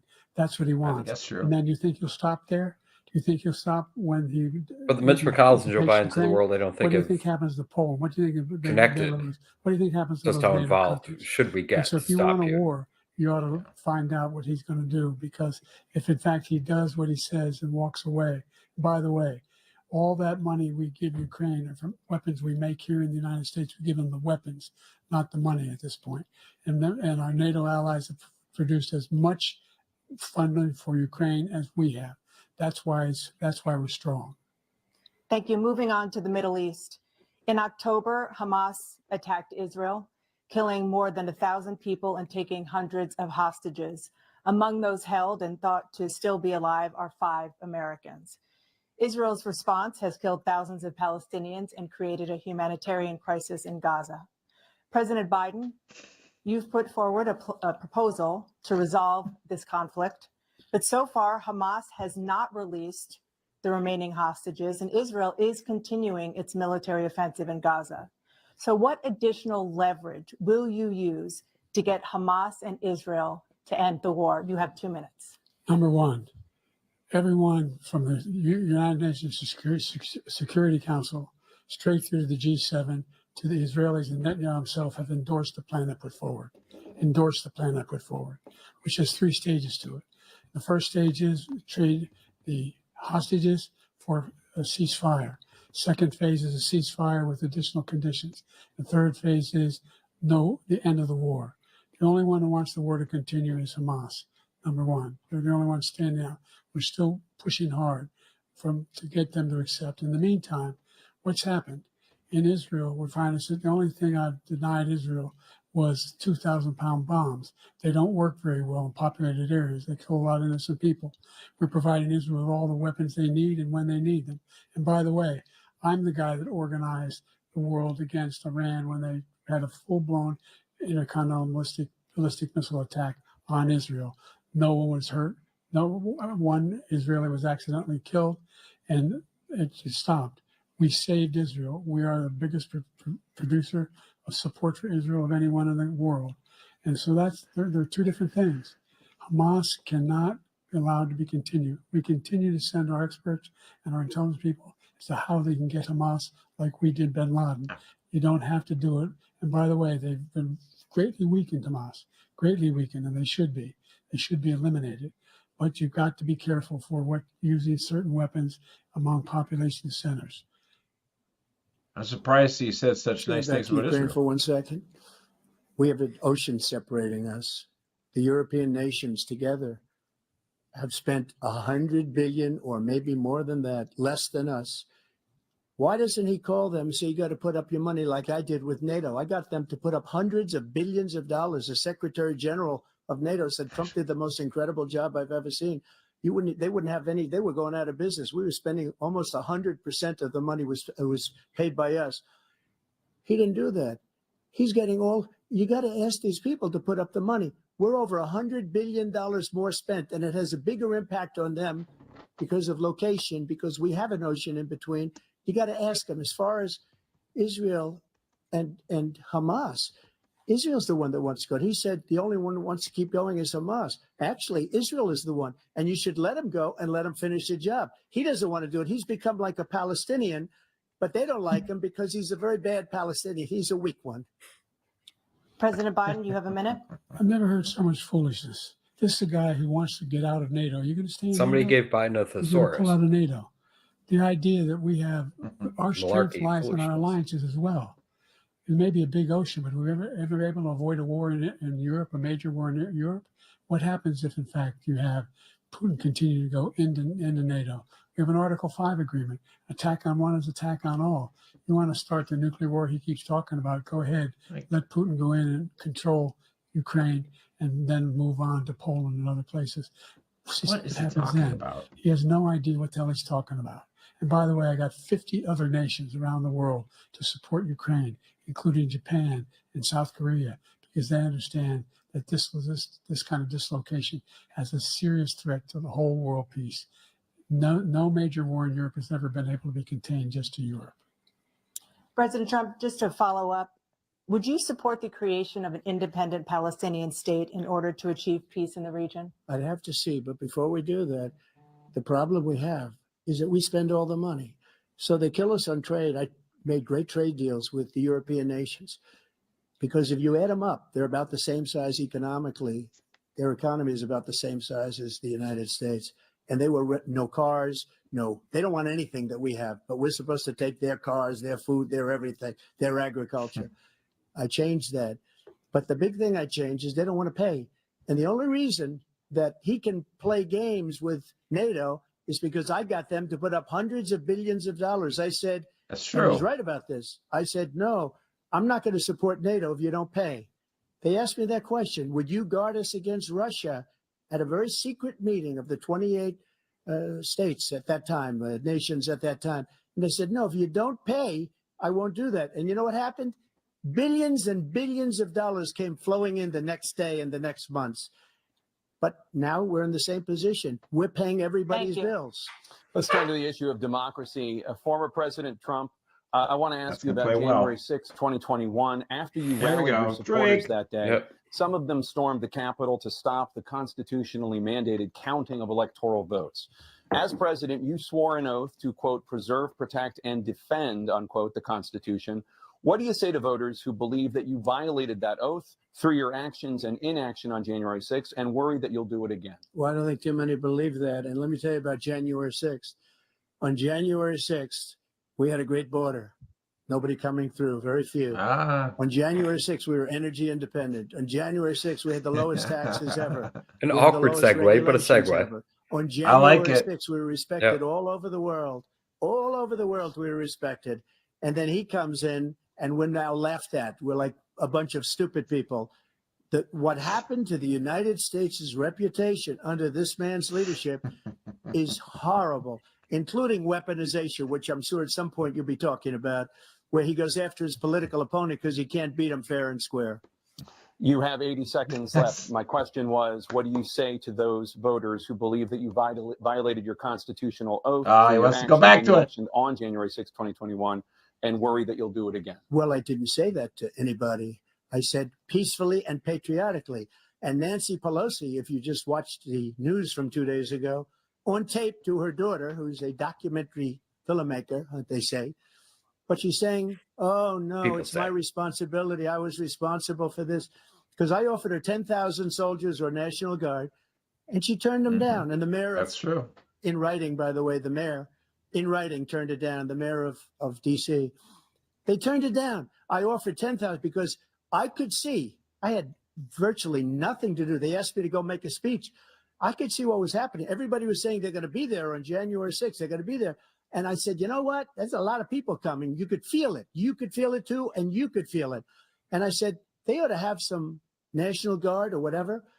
And I offered it to her. And she now admits that she turned it down. And it was the same day she was, I don't know, she can't be very happy with her daughter because it made her into a liar. She said, I take full responsibility for January 6th. President Biden? Look, he encouraged those folks to go up on Capitol Hill, number one. I sat in the dining room off the Oval Office. He sat there for 3 hours watching, begging, being begged by his vice president and a number of his colleagues on the Republican side as well to do something, to call for a stop, to end it. Instead, they talked about these people being patriots and great patrons of America. In fact, he says he'll now forgive them for what they've done. They've been convicted. He says he wants to commute their sentences and say that no. He went to every single court in the nation. I don't know how many cases, scores of cases, including the Supreme Court. And they said, no, this guy is responsible for doing what was done. He did do a damn thing. And these people should be in jail. And they should be the ones who are being held accountable. And he wants to let them all out. And now he says if he loses again, such a whiner that he is, that it could be a bloodbath. Thank you, President Biden. President Trump? What they've done to some people that are so innocent, you ought to be ashamed of yourself. What you have done, how you've destroyed the lives of so many people. When they ripped down Portland, when they ripped down many other cities, you go to Minnesota, Minneapolis, what they've done there with the fires all over the city. If I didn't bring in the National Guard, that city would have been destroyed. When you look at all of they took over big chunks of Seattle. I was all set to bring in the National Guard. They heard that, they saw them coming, and they left immediately. What he said about this whole subject is so off. Peacefully patriotic. One other thing, the Unselect Committee, which is basically two horrible Republicans that are all gone now out of office, and Democrats, all Democrats, they destroyed and deleted all of the information they found because they found out we were right. We were right. And they deleted and destroyed all of the information. They should go to jail for that. If a Republican did that, they'd go to jail. Thank you, President Trump. President Biden, I want to give you a minute. The only person on this stage is a convicted felon is the man I'm looking at right now. And the fact of the matter is, what he's telling you is simply not true. The fact is that there was no effort on his part to stop what was going on up in Capitol Hill. And all those people, every one of those who were convicted, deserves to be convicted. The idea that they didn't kill somebody, just went in and broke down doors, broke the windows, occupied offices, turned over desks. They didn't kill anyone. Statues. The idea that those people are patriots, come on. When I asked him those first two debates we had, first time around, I said, will you denounce the Proud Boys? He said, no, I'll tell them to stand by. The idea he's refusing, will you denounce these guys? You denounce the people we're talking about now? You denounce the people who attacked that Capitol? What are you going to do? I'm going to give you a minute, President Trump, for a follow-up question I have. After a jury convicted you of 34 felonies last month, you said if reelected, you would, quote, have every right to go after, unquote, your political opponents. You just talked about members of the select committee on January 6th going to jail. Your main political opponent is standing on stage with you tonight. Can you clarify exactly what it means about you feeling you have every right to go after your political opponents? Well, I said my retribution is going to be success. We're going to make this country successful again, because right now it's a failing nation. My retribution is going to be success. But when he talks about a convicted felon, his son is a convicted felon at a very high level. His son is convicted, going to be convicted probably numerous other times. Should have been convicted before, but his Justice Department let the statute of limitations lapse on the most important things.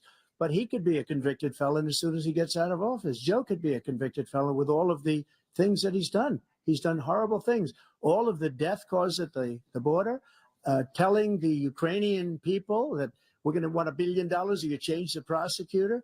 Otherwise, you're not getting $1 billion. If I ever said that, that's quid pro quo. That we're not going to do anything. We're not going to give you $1 billion unless you change your prosecutor, having to do with the son. This man is a criminal.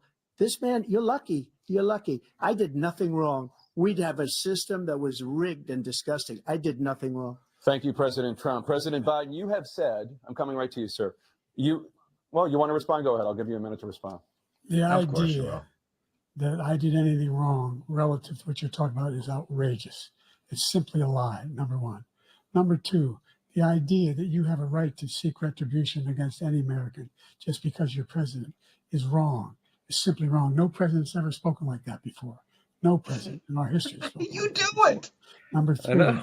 Let's talk to Mark crimes Hoke. that you are still charged with. And think of all the civil penalties you have. How many billions of dollars do you owe in civil penalties for molesting a woman in public, for doing a whole range of things, of having sex with a porn star on the night while your wife was pregnant?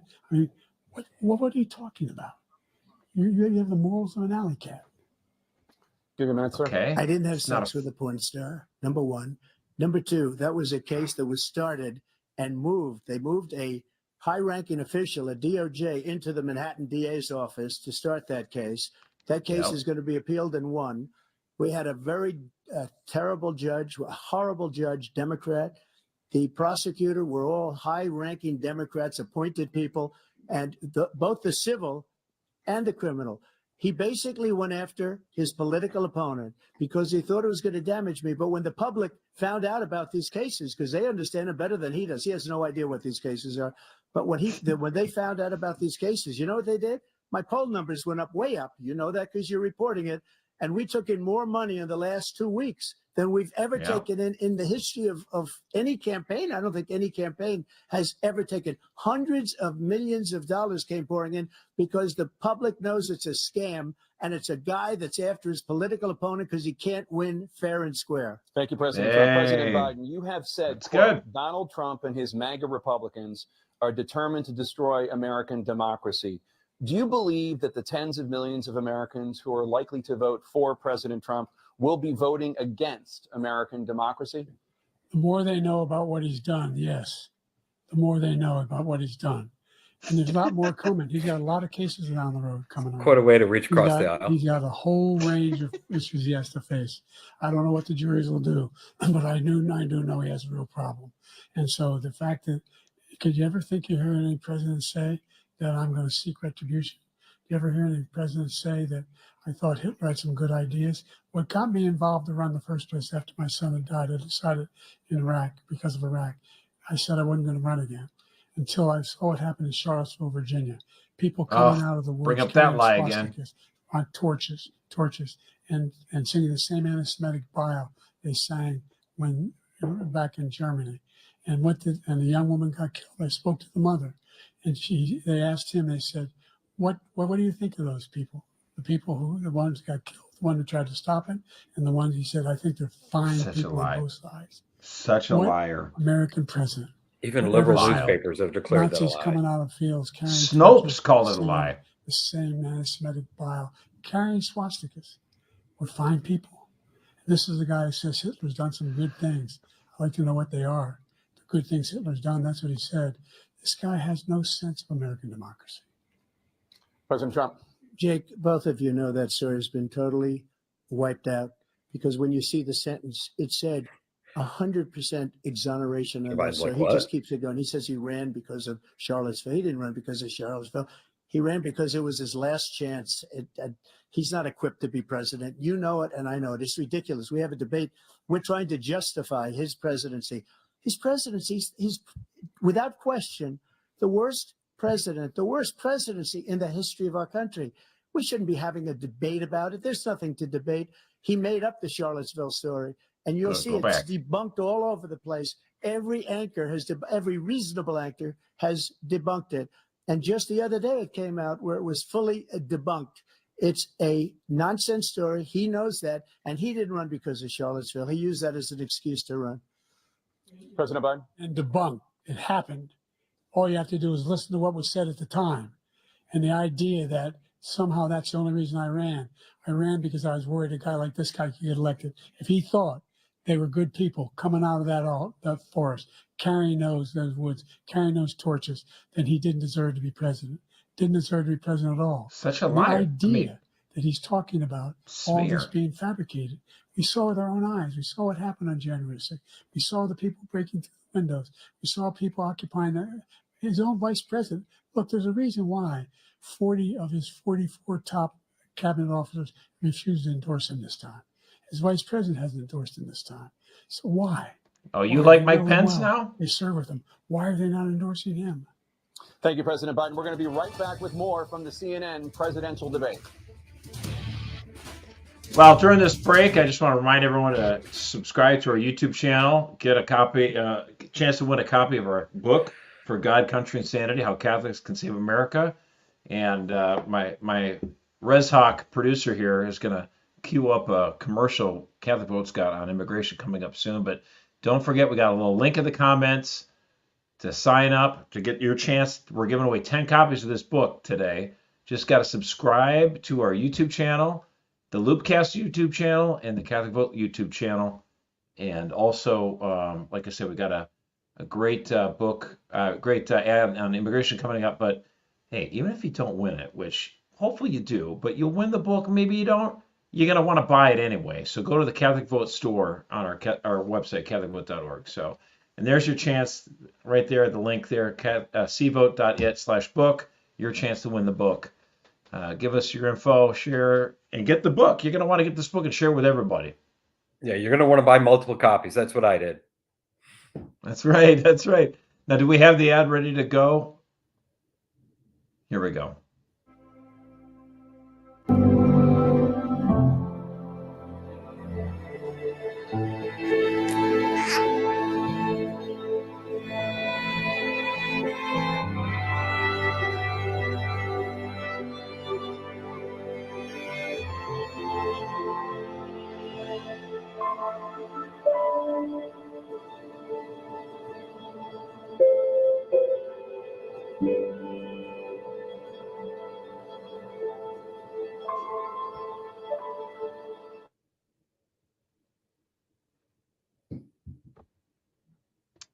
It's a very powerful ad. We've been airing that, sending that out to the swing states, and I think it really cuts through the chase. You hear a lot of clutter and a lot of noise from the pundits, but when you really get down to it, when you talk about the issues, something like that affects so many Americans, so many communities across the country, I think that ad really speaks to a lot of people. Yeah, I've heard compliments on it from people who are on different sides of the issue. Well, Trump said it was every state's a border state because of the crime and that stuff, and that's not wrong. However, the Southwest has had this impact that much more. And you look at it, Arizona was a state, it was a pretty close swing state. I mean, there's maybe some hijinks, whatever. Biden nearly wins it officially. But what's going on right now, every poll in the last 13 months pretty much has shown Trump up in Arizona by 5 points. And not just Arizona, Nevada. Nevada's a state that hasn't voted Republican since 2004. And that state now, Trump has been leading poll after poll after poll, up by 4, 5, 6 points. Nevada. So if Trump wins Nevada, wins Arizona, and he's in the polls in Georgia, he's up by 5 points, then all Trump has to do is win one of the blue wall states, Wisconsin, Michigan, or Pennsylvania. He won all three in 2016.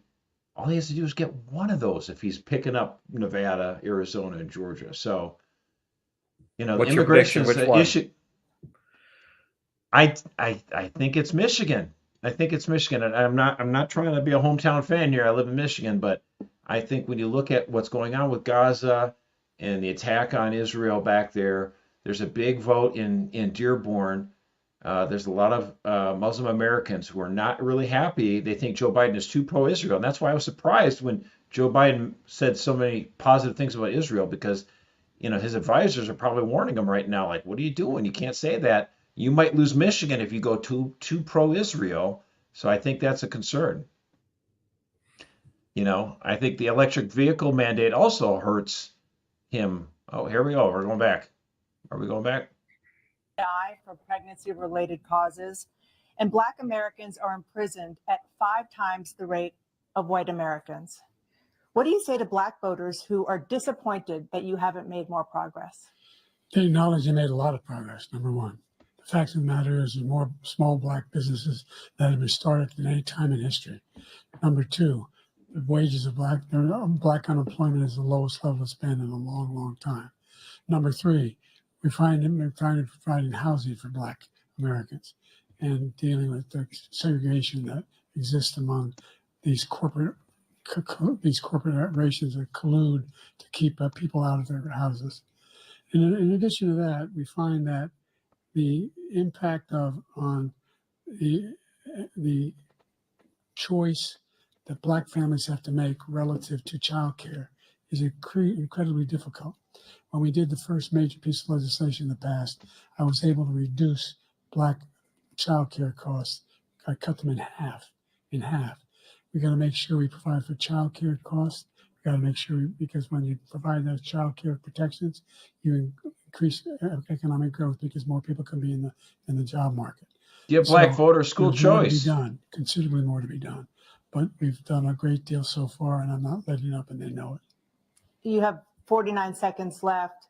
What do you say to Black voters who are disappointed with the progress so far? I say I don't blame them for being disappointed. Inflation is still hurting them badly. For example, I provided for the idea that any Black family, first-time home buyer, should get a $10,000 tax credit to be able to buy their first home so they can get started. I made sure that we're in a situation where all those Black families and those Black individuals who provided had to take out student loans that were ballooning, that if they were engaged in nursing, doctor, and anything having to do with volunteerism, if they paid their bills for 10 years on their student debt, all the rest was forgiven after 10 years. Millions have benefited from that. And we're going to do a whole lot more. Which Supreme Court said was unconstitutional. Thank you, President Trump. And he caused the inflation. He's blaming inflation, and he's right. It's been very bad. He caused the inflation, and it's killing Black families and Hispanic families and just about everybody. It's killing people. They can't buy groceries anymore. They can't. You look at the cost of food where it's doubled and tripled and quadrupled. They can't live. They're not living anymore. He caused this inflation. I gave him a country with essentially no inflation. It was perfect. It was so good. All he had to do is leave it alone. He destroyed it with his Green New Scam and all this money that's being thrown out the window. He caused inflation. As sure as you're sitting there, the fact is that his big kill on the Black people is the millions of people that he's allowed to come in through the border. They're taking Black jobs now, and it could be 18, it could be 19, and even 20 million people. They're taking Black jobs, and they're taking Hispanic jobs, and you haven't seen it yet, but you're going to see something that's going to be the worst in our history. Thank you. President Biden? Go on the offense. There was no I love inflation when I became president. You know why? The economy was flat on its back. 15% unemployment. He decimated the economy, absolutely decimated the economy. That's why there was no inflation at the time. There were no jobs. We provided thousands and millions of jobs for individuals who are in all communities, including minority communities. We made sure that they have health insurance. We have covered, if the ACA has increased, I made sure that they're $8,000 per person in a family to get written off in healthcare. But this guy wants to eliminate that. They tried 50 times. He wants to get rid of the ACA again, and they're going to try again if they win. We find ourselves in a position where the idea that we're not doing any, we put more police on the street than any administration has. He wants to cut the cops. We're providing for equity and making sure people have a shot to make it. They haven't put There's a more lot going police on the street. But inflation, What he are you caused talking it about? by his He says Trump wants amount Trump wants to cut features cops. in the way Like, he handled the pandemic. Thank you. What? Another persistent challenge is the climate crisis. 2023 was the hottest year in recorded Drink. history, and communities across If you're at home, the this is country time are to go to the confronting fridge. The devastating effects of extreme heat, intensifying wildfires, stronger hurricanes, and rising sea levels. Former President Trump, you've vowed to end your opponent's climate initiatives, but will you take any action as president to slow the climate crisis? Well, let me just go back to what he said about the police, how close the police are to him. Almost every police group in the nation from every state is supporting Donald J. Trump. Almost every police group. And what he's done to the black population is horrible, including the fact that for 10 years he called them super predators. We can't, in the 1990s, we can't forget that. Super predators was his name. And he called it to them for 10, and they've taken great offense at it. And now they see it happening. But when they see what I did for criminal justice reform and for the historically black colleges and universities, where I funded them and got them all funded, and the opportunity zones with Tim, as you know, Tim Scott was incredible. He did a great job. Great senator from South Carolina. He came to me with the idea, and it was a great idea. It's one of the most successful economic development acts ever in the country, opportunity zones. And the biggest beneficiary are blacks. And that's why we have the best numbers with them in maybe ever. They're saying ever. I read this morning where ever, the best numbers. He's in lost 60 years. It's true. much of the black population because he's done a horrible job for black people. He's also done a horrible job for Hispanics. But wait till you see these millions of people pouring into our country, and they're going to take the jobs, and it's already started, and you haven't seen anything yet. It's a I'm disaster. glad he's ignoring completely the 38 climate seconds change. left. That was President Trump, great. will you take any action as president to slow the climate crisis? So I want absolutely immaculate clean water, and I want absolutely clean air, and we had it. We had H2O. We had the best numbers ever, and we were using all forms of energy, all forms, everything. And yet, during my 4 years, I had the best environmental numbers ever. And my top environmental people gave me that statistic just before I walked on the stage, actually. I don't know where the hell he's been. The idea that anything he said is true. I passed the most extensive climate change legislation in history. We find ourselves, and by the way, black colleges. I came up with $15 billion for HBCUs, historic black universities and colleges, because they don't have the kind of contributors that they have. Trump gave him permanent funding. Build these laboratories and the like. Any black student is capable in college of doing any white student can do. They just don't have the money, but now they'll be able to get those jobs in high tech. We're in a situation where the idea that he is claiming to have done something that had the cleanest water. He hadn't done a damn thing with the environment. He pulled out of the Paris Peace Accord, Climate Accord. I immediately joined it because if we reach 1.5 degrees Celsius at any one point, there's no way back. The only existential threat to humanity is climate change. And he didn't do a damn thing about it. He wants to undo all that I've done. The Paris Accord was going to cost us $1 trillion, and China nothing, and Russia nothing, and India nothing.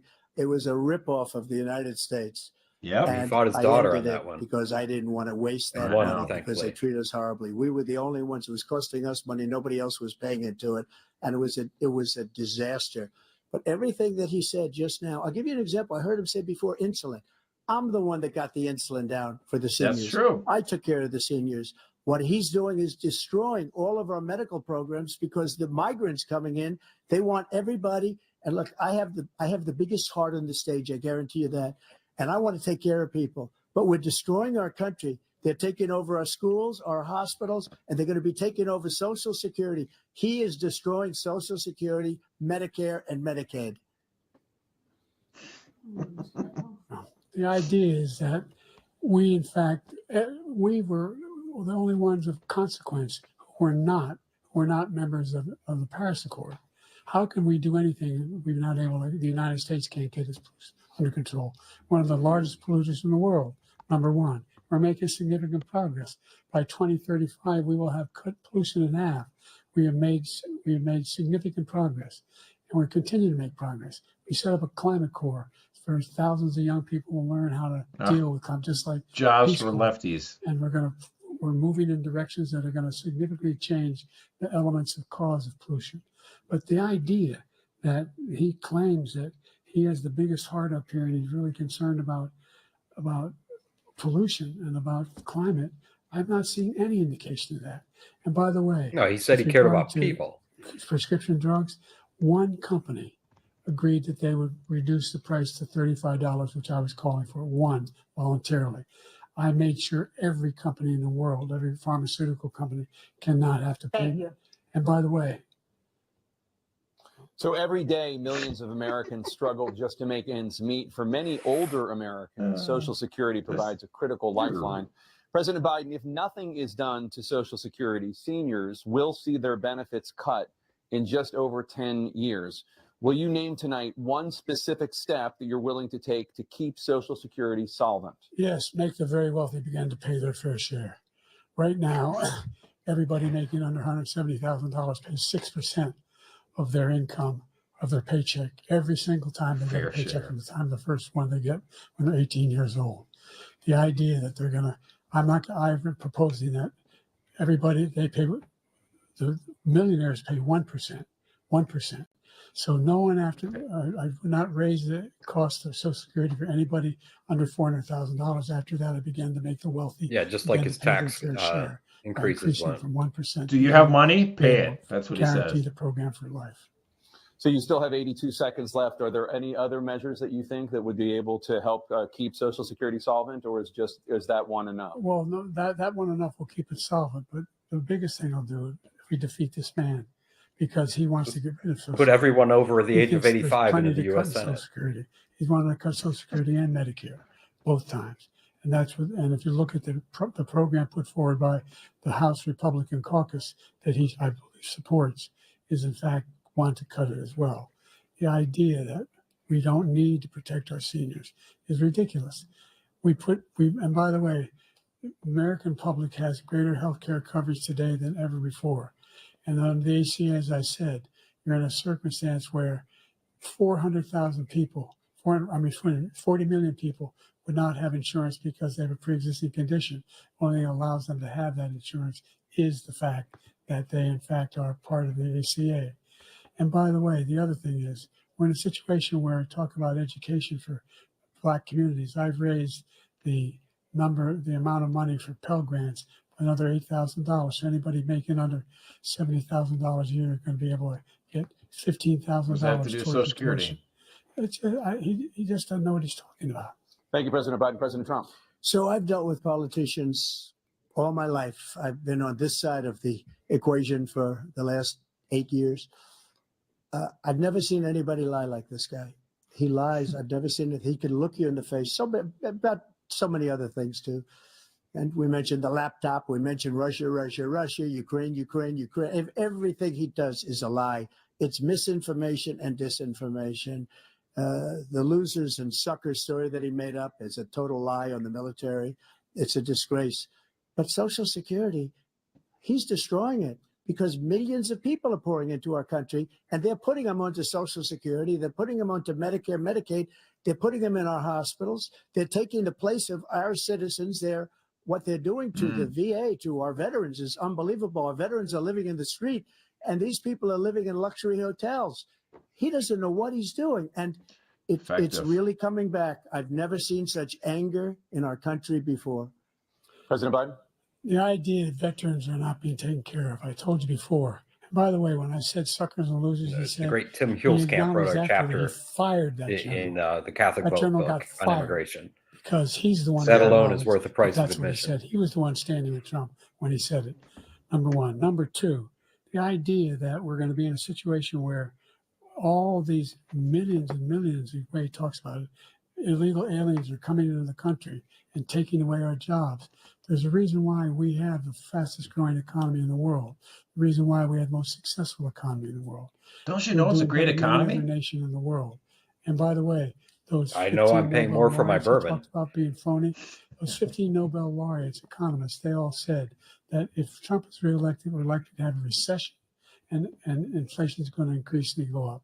And by the way, worst president in history, 159 presidential scholars voted for him the worst president in the history of the United States. Scholars. We'll see who President Biden, thank you so the much. American Let's turn to people the cost decide of on November childcare, 5. which many American families struggle to They can decide afford. who's the worst Trump, president, both but can't you and decide what is a President man Biden or a woman. have tried to address this issue, but the average cost of childcare in this country has risen to more than $11,000 a year per child. For many families, the cost of childcare for 2 children is more than their rent. In your second term, what would you do to make childcare more affordable? Just to go back, the general got fired because he was no good. And if he said that, that's why he made it up. But we have 19 people that said I didn't say it, and they're very highly respected, much more so than him. The other thing is, he doesn't fire people.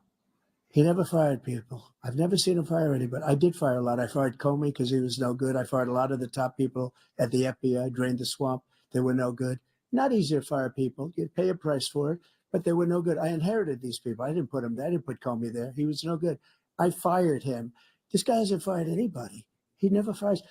He should have fired every military man that was involved with that the Afghanistan horror show, the most embarrassing moment in the history of our country. He didn't fire. Did you fire anybody? Did you fire anybody that's on the border that's allowed us to have the worst border in the history of the world? Did anybody get fired Like for allowing Mayorkas. 18 Fire million him. people, many from prisons, many from mental institutions? Did you fire anybody that allowed our country to be destroyed? Joe, our country is being destroyed as you and I sit up here and waste a lot of time on this debate. This shouldn't be a debate. He is the worst president. He just said about me because I said it. But look, he's the worst president in the history of our country. He's destroyed our country. Now, all of a sudden, he's trying to get a little tough on the border. He came out with a nothing deal, and it reduced it a little bit, like this much. It's insignificant. He wants open borders. He wants our country to either be destroyed or he wants to pick up those people as voters. And I don't think we just can't let it happen. If he wins this election, our country doesn't have a chance, not even a chance, of coming out of this rut. We probably won't have a country left anymore. That's how bad it is. He is the worst in history by far. Thank you, President Trump. President Biden? We're the most admired country in the world. We're the United States of America. There's nothing beyond our capacity. We have the finest military in the history of the world, the finest in the history of the world. No one thinks we're weak. No one wants to screw around with us. Nobody. Number one. Number two, the idea that we're talking about worst presidents. I wasn't joking. Look it up or go online. 159 or 58 Scholars. Exact number. Presidential historians. Scholars. They've had meetings and they voted who's the worst president in American history. One from best to worst. They said he was the worst. Why even vote November? American history. The scholars. That's a fact. That's not conjecture. He can argue they're wrong, but that's what they voted. The idea that he is doing anything to deal with childcare, he did for virtually nothing in childcare. We should significantly increase the childcare tax credit. We should significantly increase the availability of women and men or single parents to be able to go back to work. And we should encourage businesses to have. Thank you, President Biden. Facilities. President Trump, the question was about what would you do to make childcare more affordable, if you want to take your minute. Just so you understand, we have polling, we have other things that they rate him the worst because what he's done is so bad. And they rate me, I'll show you, I will show you. And they rate me one of the best, okay? And if I'm given another 4 years, I will be the best. I think I'll be the best. Nobody's ever created an economy like us. Nobody ever cut taxes like us. He's the only one I know. He wants to raise your taxes by 4 times. He wants to raise everybody's taxes by 4 times. He wants the Trump tax cuts to expire. So everybody, including the two of you, are going to pay 4 to 5 times. I like how he ignores issues that aren't real presidential issues, life, climate change, childcare, about stuff. cutting taxes. When we cut taxes, as I said, we at did best more it's a than congressional Apple issue. and all these companies, they were bringing money back into our country. The worst president in history by far, and everybody knows it.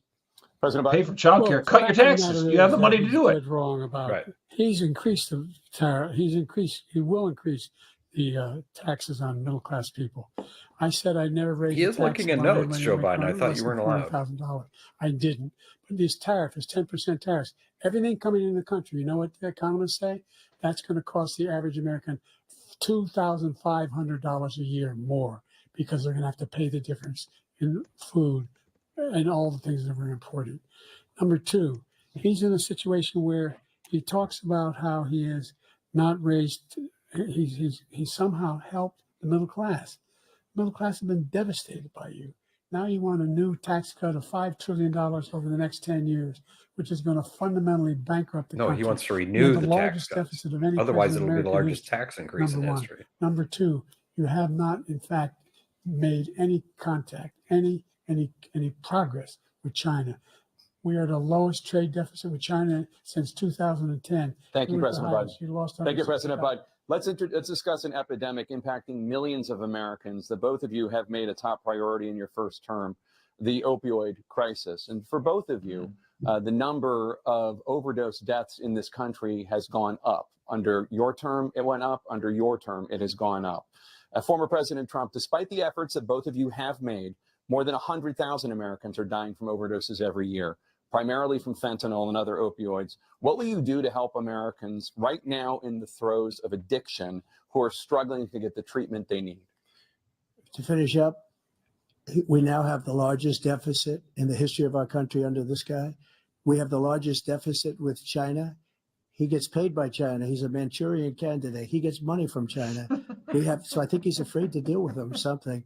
But do you notice he never took out my tariffs because we bring in so much money with the tariffs that I imposed on China. He never took them away. He can't because it's too much money. It's tremendous. And we saved our steel industries and there was more to come, but he hasn't done that. But he hasn't cut the tariffs because he can't, because it's too much money. But he's got the largest deficit in the history of our country, and he's got the worst situation with China. China's going to own us if you keep allowing them to do what they're doing to us as a country. They are killing us as a country, Joe, and you can't let that happen. You're destroying our country. So, President Trump, you have 67 seconds left. The question was, what are you going to do to help Americans in the throes of addiction right now who are struggling to get the treatment they need? Jake, we were doing very well at addiction until the COVID came along. We had the 2.5, almost 3 years of like nobody's ever had before, any country in every way. And then we had to get tough. And it was the drugs pouring across the border were, it started to increase. We got great equipment. We bought the certain dog. That's the most incredible thing that you've ever seen, the way they can spot it.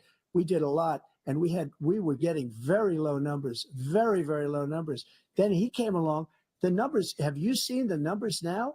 It's not only the 18 million people that I believe is even low because the gotaways, they don't even talk about gotaways, but the numbers of the amount of drugs and human trafficking in women coming across our border, the worst thing I've ever seen at numbers that nobody's ever seen under him because the border's so bad. But the number of drugs coming across our border now is the largest we've ever had by far. President Trump, thank you. President Biden? Fentanyl and the byproducts of fentanyl went down for a while. And I wanted to make sure we use the machinery that can detect fentanyl, these big machines that roll over everything that comes across the border. And it costs a lot of money. That was part of this deal we put together, this bipartisan deal. More fentanyl machines, more be able to detect drugs, more numbers of agents, more numbers of all the people at the border. And when we had that deal done, he called his Republican colleagues and said, don't do it. It's going to hurt me politically. No, he never argued it's not a good bill. It's a really good bill. We need those machines. We need those machines. And we're coming down very hard in every country in Asia in terms of precursors for fentanyl. And Mexico is working with us to make sure they don't have the technology to be able to put it together. That's what we have to do. We need those machines. Thank you, President We need Biden. to close President the Trump, and border. again, the question is about Americans in the throes of addiction right now, struggling to get the treatment they need. Well, this does pertain to it. He ended remain in Mexico. He ended catch and release. I made it catch and release in Mexico, not catch and release here. We had so many things that we had done, hard negotiations with Mexico, and I got it all for nothing. It's just like when you have a hostage. We always pay $6 billion for a hostage. Every time we say it's a hostage. Now we have a hostage, a Wall Street Journal reporter. I think a good guy. And he's over there because Putin is laughing at this guy, probably asking for billions of dollars for the reporter. I will have him out very quickly as soon as I take office. Before I take office, I said by literally as soon as I win the election, I will have that reporter out. He should have had him out a long time ago. But Putin's probably asking for billions and billions of dollars because this guy pays it every time. We had 2 cases where he paid $6 billion for 5 people. I got 58 people out, and I paid essentially nothing. Thank you, President Trump. Dan? Let's turn to concerns that voters have about each of you.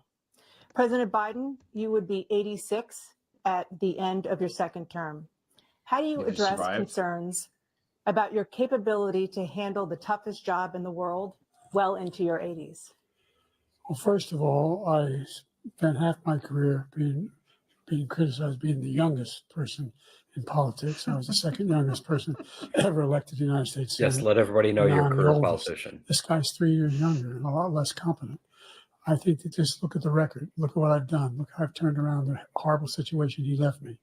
As I said, 15 million new jobs, 800,000 manufacturing jobs, more investment in America, over billions of dollars in private investment in enterprises that we are growing. By the way, we brought an awful lot of people. Well, the whole idea of computer chips. We used to have 40% of the market. We invented those chips, and we lost it because he was sending people to find the cheapest jobs overseas and to bring home a product. So I went to South Korea. I convinced Samsung to invest billions of dollars here in the United States, and guess what? Those fabs they call that to build these chips. Those fabs pay over $100,000. You don't need a college degree for them. And there's billions, about $40 billion already being invested and being built right now in the United States, creating significant jobs for Americans from all over the world. President Biden, you have 40 seconds left. Would you like to add anything? Yeah, I would. The idea that somehow we are this failing country. I never heard a president talk like this before. We're the envy of the world. Name me a single major country president who wouldn't trade places with the United States of America for all our problems and all our opportunities. We're the most progressive country in the world in getting things done. We're the strongest country in the world. We're a country in the world who keeps our word, and everybody trusts us. All of our allies and those who he coddles up to, from Kim Jong-un, he sends love letters to, and Putin, etc. They don't want to screw around with us. Thank you. Former President Trump, to follow up, you would be 82 at the end of your second term. What do you say to voters who have concerns about your capabilities to serve? Well, I took 2 tests, cognitive tests. I aced them, both of them, as you know. We made it public. He took none. I'd like to see him take one, just one, a real easy one. Like go through the first 5 questions. He couldn't do it. But I took 2 cognitive tests. I took physical exams every year. And, we knock on wood wherever we may have wood, that I'm in very good health. I just won 2 club championships, not even senior, 2 regular club championships. To do that, you have to be quite smart, and you have to be able to hit the ball a long way. And I do it. He doesn't do it. He can't hit a ball 50 yards. He challenged me to a golf match. He can't hit a ball 50 yards. I think I'm in very good shape. I feel that I'm as in good a shape as I was 25, 30 years ago. Actually, I'm probably a little bit lighter, but I'm in as good a shape as I was years ago. I feel very good. I feel the same. But I was willing to take a cognitive test. And you know what? If I didn't do well, I aced him. Dr. Ronnie Jackson, who's a great guy when he was White House doctor. And then I took another one, a similar one. And one of them said they'd never seen anybody ace him. Thank you. President Biden? You can see he is 6'5" and only 223 pounds, or 235 pounds. Well, you said 6'4", 200. Well, anyway, anyway, just take a look at what he says he is, and take a look at what he is. Look, I'd be happy to have a driving contest with him. I got my handicap, which when I was vice president, down to a 6. But by the way, I told you before, I'm happy to play golf if you carry your own bag. Think you can do it? That's the biggest lie. He's a 6 handicap of all. I was an 8 handicap. You should never. Got it. But I you know, I It's mean, golf. how- It's see golf this and way fishing. that You're is. allowed to lie. you- Okay, let's let's you not know, act like children. President Trump, we're going to 21 turn Let's not act like children. You to are a a child. specific concern that voters have about you. Will you pledge tonight that once all legal challenges have been exhausted, that you will accept the results of this election, regardless of who wins, and you will say right now that political violence in any form is unacceptable? Well, I shouldn't have to say that, but of course I believe that. It's totally unacceptable. And if you would see my statements that I made on Twitter at the time, and also my statement that I made in the Rose Garden, you would say it's one of the strongest statements you've ever seen. In addition to the speech I made in front of, I believe, the largest crowd I've ever spoken to. And I will tell you, nobody ever talks about that. They talk about a relatively small number of people that went to the Capitol and in many cases were ushered in by the police. And as Nancy Pelosi said, it was her responsibility, not mine. She said that loud and clear. But the answer is, if the election is fair, free, and I want that more than anybody. And I'll tell you something. I wish he was a great president because I wouldn't be here right now. I'd be at one of my many places enjoying myself. I wouldn't be under indictment because I wouldn't have been his political opponent, because he indicted me because I was his opponent. I wish he was a great president. I would rather have that. This is good. I wouldn't be here. I don't mind being here. But the only reason I'm here is he's so bad as a president that I'm going to make America great again. We're going to make America great again. We're a failing nation right now. We're a seriously failing nation. And we're a failing nation because of him. His policies are so bad. His military policies are insane. They're insane. These are wars that will never end with him. He will drive us into World War III, and we're closer to World War III than anybody can imagine. We are very, very close to World War III, and he's driving us there. And Kim Jong-un and President Xi of China, Kim Jong-un of North Korea, all of these, Putin, they don't respect him. They don't fear him. They have nothing going with this gentleman, and he's going to drive us into World War III. You want a World War III, let him follow and win, and let Putin say, do what you want, NATO. Just do what you want. There's a thing called Article 5. An attack on one is attack on all, and required response. The idea, I can't think of a single major leader in the world who wouldn't trade places with the job I've done, what they've done. Because we are a powerful nation. We have wonderful people. It's because of the people, not me. It's because of the American people. They're capable of anything, and they step up when they're needed. And right now, we're needed. We're needed to protect the world because our own safety is at stake. And again, you want to have a war, just let Putin go ahead and take Kyiv, make sure they move on, see what happens in Poland, Hungary, and other places along that border. Then you have a war. President Trump, as I come back to you for a follow-up, the question was, will you accept the results of this election, regardless of who wins? Just to finish what he said, if I might, Russia, they took a lot of land from Bush. They took a lot of land from Obama and Biden. They took no land, nothing from Trump, nothing. He knew not to do it. You're not going to play games with me. He knew that. I got along with him very well, but he knew not to play games. He took nothing from me. But now he's going to take the whole thing from this man right here. That's a war that should have never started. It would have never started ever with me. And he's going to take Ukraine. And, you know, you asked me a question before, would you do this with? He's got us in such a bad position right now with Ukraine and Russia, because Ukraine's not winning that war. He said, I will never settle until such time. They're running out of people. They're running out of soldiers. They've lost so many people. It's so sad. They've lost so many people, and they've lost those gorgeous cities with the golden domes that are 1,000 years old, all because of him and stupid decisions. Russia would have never attacked if I were President Trump, president. the question was, will you accept the results of the election? He's already answered that the regardless first of who time. wins? Yes or no, please. He If it's a said, fair and legal and good election, absolutely. I would have much rather accepted these, but the fraud and everything else was ridiculous. And if you want, we'll have a news conference on it in a week, or we'll have another one of these in a week. But I will absolutely, there's nothing I'd rather do. It would be much easier for me to do that than I'm running again. I wasn't really going to run until I saw the horrible job he did. He's destroying our country. I would be very happy to be someplace else in a nice location someplace. And again, no indictments, no political opponent stuff, because it's the only way he thinks he can win. But unfortunately, it's driven up my numbers and driven them up to a very high level because the people understand it. Well, let's see what your numbers are when this election is over. Let's see. You're a whiner. When you lost the first time, you continued, you appealed and appealed to courts all across the country. Not one single court in America said any of your claims had any merit, state or local, none. But you continue to provoke this lie about somehow there's all this misrepresentation, all this stealing. There is no evidence of that at all. And I tell you what, I doubt whether you'll accept it because you're such a whiner. The idea if you lose again, you're accepting anything, you can't stand the loss. Something snapped in you when you lost the last time. Which party We'll be rioted right in the back streets in with 2016? more from the CNN presidential debate, live from Georgia.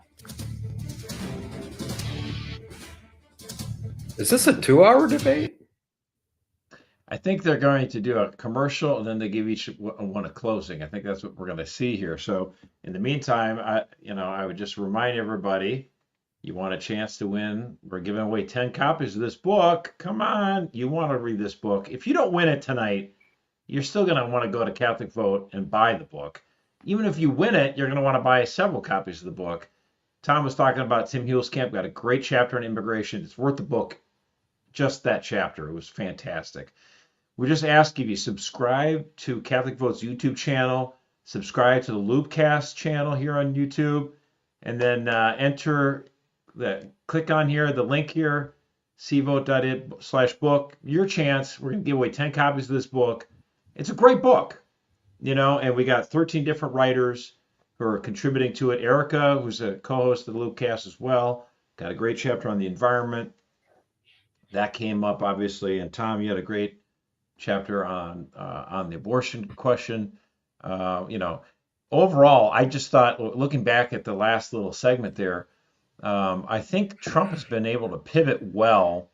I think Biden got a dig in there on the whining thing. I think that's kind of true. That resonates with some people. We might not like that, but I'm saying the average Joe could see Trump being a little bit of the whiner. Yeah.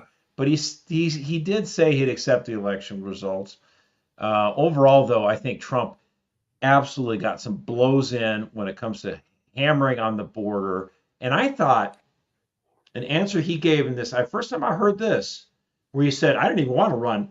I don't really believe that's true, but it sounds rhetorically good. I wouldn't have run. I'd have happy to stay in Mar-a-Lago, but I had to run. Yeah, I'm sure Ron DeSantis terrible. is watching this going, huh? What? But it's a great answer. I think it's a convincing answer. People could believe it. It's like, I could have just done another season of Apprentice if I wanted to. Why am I bothering him? I think that resonates. I think that was a good answer. And it allows them to bring up the weaponization. I do wish he talked more about the weaponization against not just him, but against people like Mark Hoke and against pro-lifers and other whistleblowers within the immigration departments, within the Justice Department. You and I know about those things, but in terms of a national audience, it's so much quicker to say, you can't beat me at the ballot box. You're coming after me with these indictments because you can't beat me the fair and square. I thought he said that, fair and square. It clicks. And people get it because they understand, because he has said numerous times on the stump, I'm the guy that stands between them and you. Right. They're coming they're coming after me, but the reason they're coming after me is because they're really after you, and I'm just the guy in the way. It's always been Trump's best rhetoric, and it's not wrong. I mean, they've proven that with the policies and enforcements that they've had from the federal agencies. So I think that was, again, a good rhetorical hit. But I mean, Biden, so far, I say he's done well enough that Democrats are not going to bump him from the ticket because he said, oh, you're a liar, you're against democracy. And that soothes his base, even if I don't think it was very effective for the average voter. It's not going to be enough he didn't have a moment where he, crapped his pants like he went to the Vatican. Right. He should have had some hot tea by before. A coin toss. We're going to begin with you, President Biden. You have 2 minutes. We've made significant progress from the debacle that was left by President Trump in his last term. We find ourselves in a situation where, number one, we have to make sure that we have a fair tax system. I ask anyone out there in the audience or anyone out watching this debate, do you think the tax system is fair? The fact is that I said nobody even making under $400,000 had a single penny increase in their taxes and will not. And if I I'm think reelected, he's that will be the case lying. again. But this guy has increased your taxes because of the deficit. Number one, he's increased inflation because of the debacle he left after the way he handled the pandemic.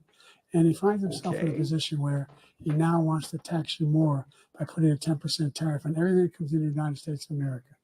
What I did, well, for example, he wants to get rid of the ability of Medicare for us to be able to negotiate drug prices with the big pharma companies. Well, guess what? We got it down to $35 for insulin instead of $400. No more than $2,000 for every senior, no matter how much prescription they need. You know what that did? That reduced the federal debt by $160 billion over 10 years because the government doesn't have to pay the exorbitant prices. I'm going to make that available to every senior all along, and it's happening now, and everybody in America. He wants to get rid of that.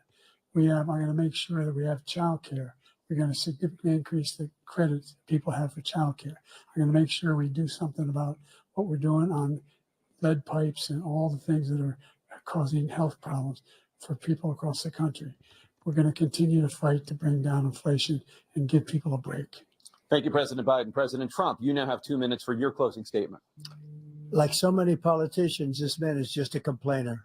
He said, we want to do this, we want to do that, we want to get rid of this tax, that tax. But he doesn't do anything. All he does is make our country unsafe by allowing millions and millions of people to pour in. Our military doesn't respect him. We look like fools in Afghanistan. We didn't stop Israel. It was such a horrible thing that would have never happened. It should have never happened. Iran was broke. Anybody that did business with Iran, including China, they couldn't do business with the United States. They all passed. Iran was broke. They had no money for Hamas or Hezbollah, for terror, no money whatsoever. Again, Ukraine should have never happened. He talks about all this stuff, but he didn't do it. For 3.5 years, we're living in hell. We have the Palestinians and we have everybody else rioting all over the place. You talk about Charlottesville. This is 100 times Charlottesville, 1,000 times. The whole country is exploding because of you, because they don't respect you, and they have to respect their president, and they don't respect you throughout the world. What we did was incredible. We rebuilt the military. We got the largest tax cut in history, the largest regulation cut in history. The reason he's got jobs is because I cut the regulations that gave jobs, but he's putting a lot of those regulations back on. All of the things that we've done, nobody's never seen anything like, even from a medical standpoint, right to try, where we can try space age materials instead of going to Asia or going to Europe and trying to get when you're terminally ill.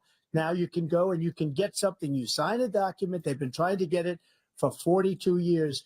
But you know what we did for the military was incredible choice for our soldiers, where our soldiers, instead of waiting for 3 months to see a doctor, can go out and get themselves fixed up and readied up and take care of themselves, and they're living. And that's why I had the highest approval rating in the history of the VA.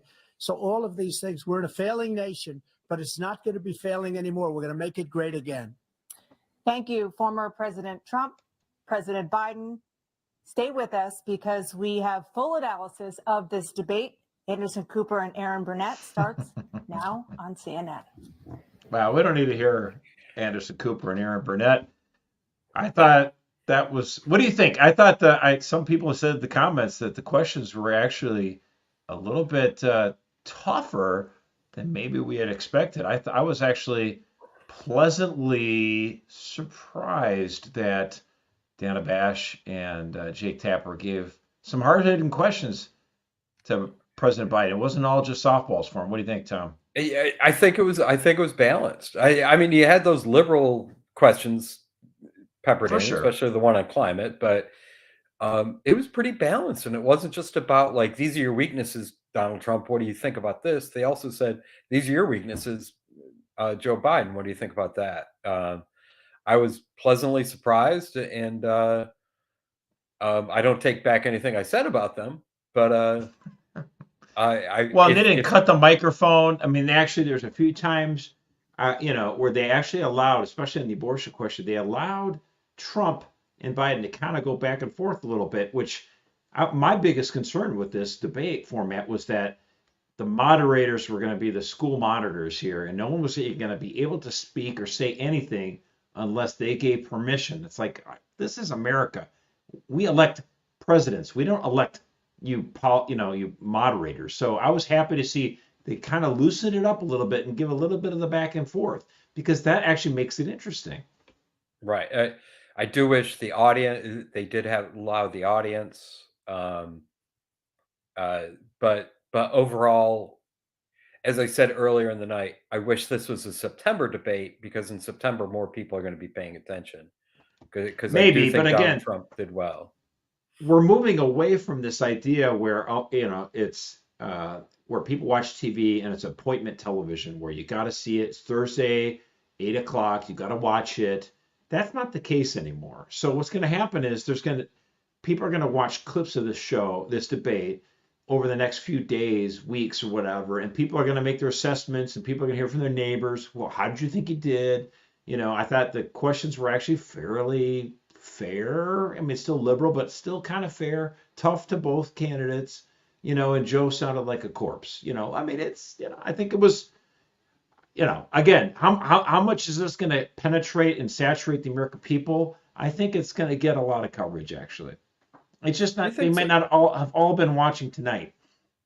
I do. I think you got social media, and people are going to share opinions, and people are going to say things on Facebook and Twitter, and it's going to get out there. It's going to spread. But like, what stuck out? So I'm your average American. I only want to watch like a minute, 32 minutes. What stuck out to you? What stuck out to me, first of all, Trump, he did it very well this time by not losing his cool and shouting and yelling all the time, because that definitely, I mean, people might have, conservatives might have liked that in 2020 when Trump was yelling, but the average voters, especially suburban women, did not like all that shouting in 2020. So Trump learned his lesson on that. He kept his cool. And he just, he didn't shout. He just said, look, I had to come out of retirement. You just screwed up the whole country so bad. I wanted you to be a good president, but you weren't. So, I felt that was so much better than just kind of losing his cool and shouting like he did 4 years ago. I think that was a much better tactic to use. I think that's going to resonate.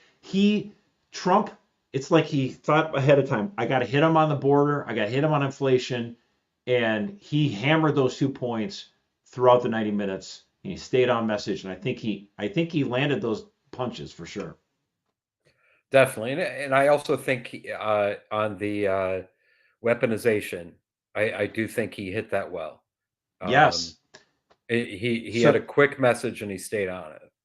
The two things for Trump, the best things on offense was that, immigration and inflation, but then right underneath it, the undercurrent, I agree with you. You couldn't beat me fair and square. That's why you have to go after me. That's why I'm a felon. You're prosecuting me. That's effective argument.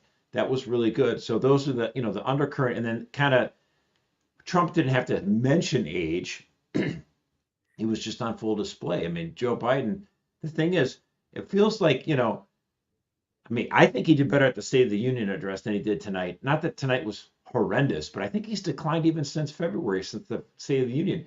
And like when Trump was talking, like it's like the muscles in Joe Biden's mouth, he just kind of, his mouth was like a gape. Like, I thought it was very Botox, and I cannot. It was crazy. Not helpful. I'm a faithful listener to the LOOPcast every Monday, Wednesday, and Friday. And I cannot, whenever I see Joe Biden walk on stage or walk off stage, I cannot get off your comments about how he's the human Roomba. Because he seemed that way. What. I have to give credit. That was Shane Gillis. That wasn't my original thought, but it's true. He is like a Roomba. Just he doesn't know where to vacuum. It's like, what's going on? He's a robot. I think again, for Joe, each side is going to say that they won, but I think Trump landed more punches. And Biden's campaign, they just have to prove, like you said, can he fog up a mirror? Then he's going to go. Then his his supporters, Biden supporters, are going to say, you really want to roll the dice? You want Kamala Harris as the presidential candidate? I don't think so, because she did, as you said, when she ran for president, she was like dead last. She got like 0.5%. So, she's like Hillary, just like Hillary Clinton, just like, screams, like no one wants, she's got the appeal of a cactus. No one's going to want Kamala Harris. No. Least of all the Democrats. And I also think Biden didn't land any punches. The punches he landed, all you do is have to do a quick Google search and realize, because look, Donald Trump is a flawed man. No question. He's good president. I think he will be a good president in his second term. There is a lot probably you could attack on him. And Joe Biden kept on going back to things that have been disproven over and over and over again. The lies about him in the World War II cemetery, Charlottesville. I mean, here you have a guy that. But that worked for him. You know why? You know why that worked for Biden? Because that makes his base happy. The people who watch MSNBC all day are going to be like, yes, he said Charlottesville. Yes, he said January 6th. And the vast majority of Americans, the people who are going to decide the election, not just the partisans, okay? The people who decide the elections are going to go, what? Charlottesville, January 6th? What are you talking about? Like, there's a TikTok video that just went viral about this guy. He pulled out his phone. He's like, you know what? I was looking at my Walmart orders, and you can do this on Walmart orders. You go, I want to order the same 45 things again. He goes, this was from 3 years ago, and he clicked it. He goes, what the heck? I'll order the same 45 things again. It was just like 3 years ago, or whatever it was. And the cost was three times as much. Like, how is it possible? And it's not like the guy's, what is he buying? It's not like he's buying gold bricks. This is like pretzels and potato chips, like normal things people need, that they're buying. I think that resonates. And so, to the extent, is Biden landing any punches with the average middle class voter who's going to decide the election? No. Right. But he is landing punches with everyone's like concerned about defending democracy in January 6th. Look, that may play well at the TV set or at MSNBC, and it's not going to win you any votes. No, I agree. Well, folks, we're going to close this up, our analysis here. We're going to talk about this more on the LOOPcast tomorrow. But again, I just want to make a last pitch effort. We're giving away 10 copies of this book for God, Country, and Sanity. It's a great book. And I have to say, you have a chance to win it for free. Just subscribe to our YouTube channel, subscribe to the LOOPcast channel on YouTube, and get yourself this book. You're going to read it, you're going to love it, and you're going to want to order more of them. You can always go to catholicvote.org and buy more copies of the book. So thank you so much. As we always end things at the LOOPcast, we end it with quick prayers. We pray St. Thomas More, Our Lady of Guadalupe, St. Fidelis. Pray for us. Pray for Thank you for joining us. Amen.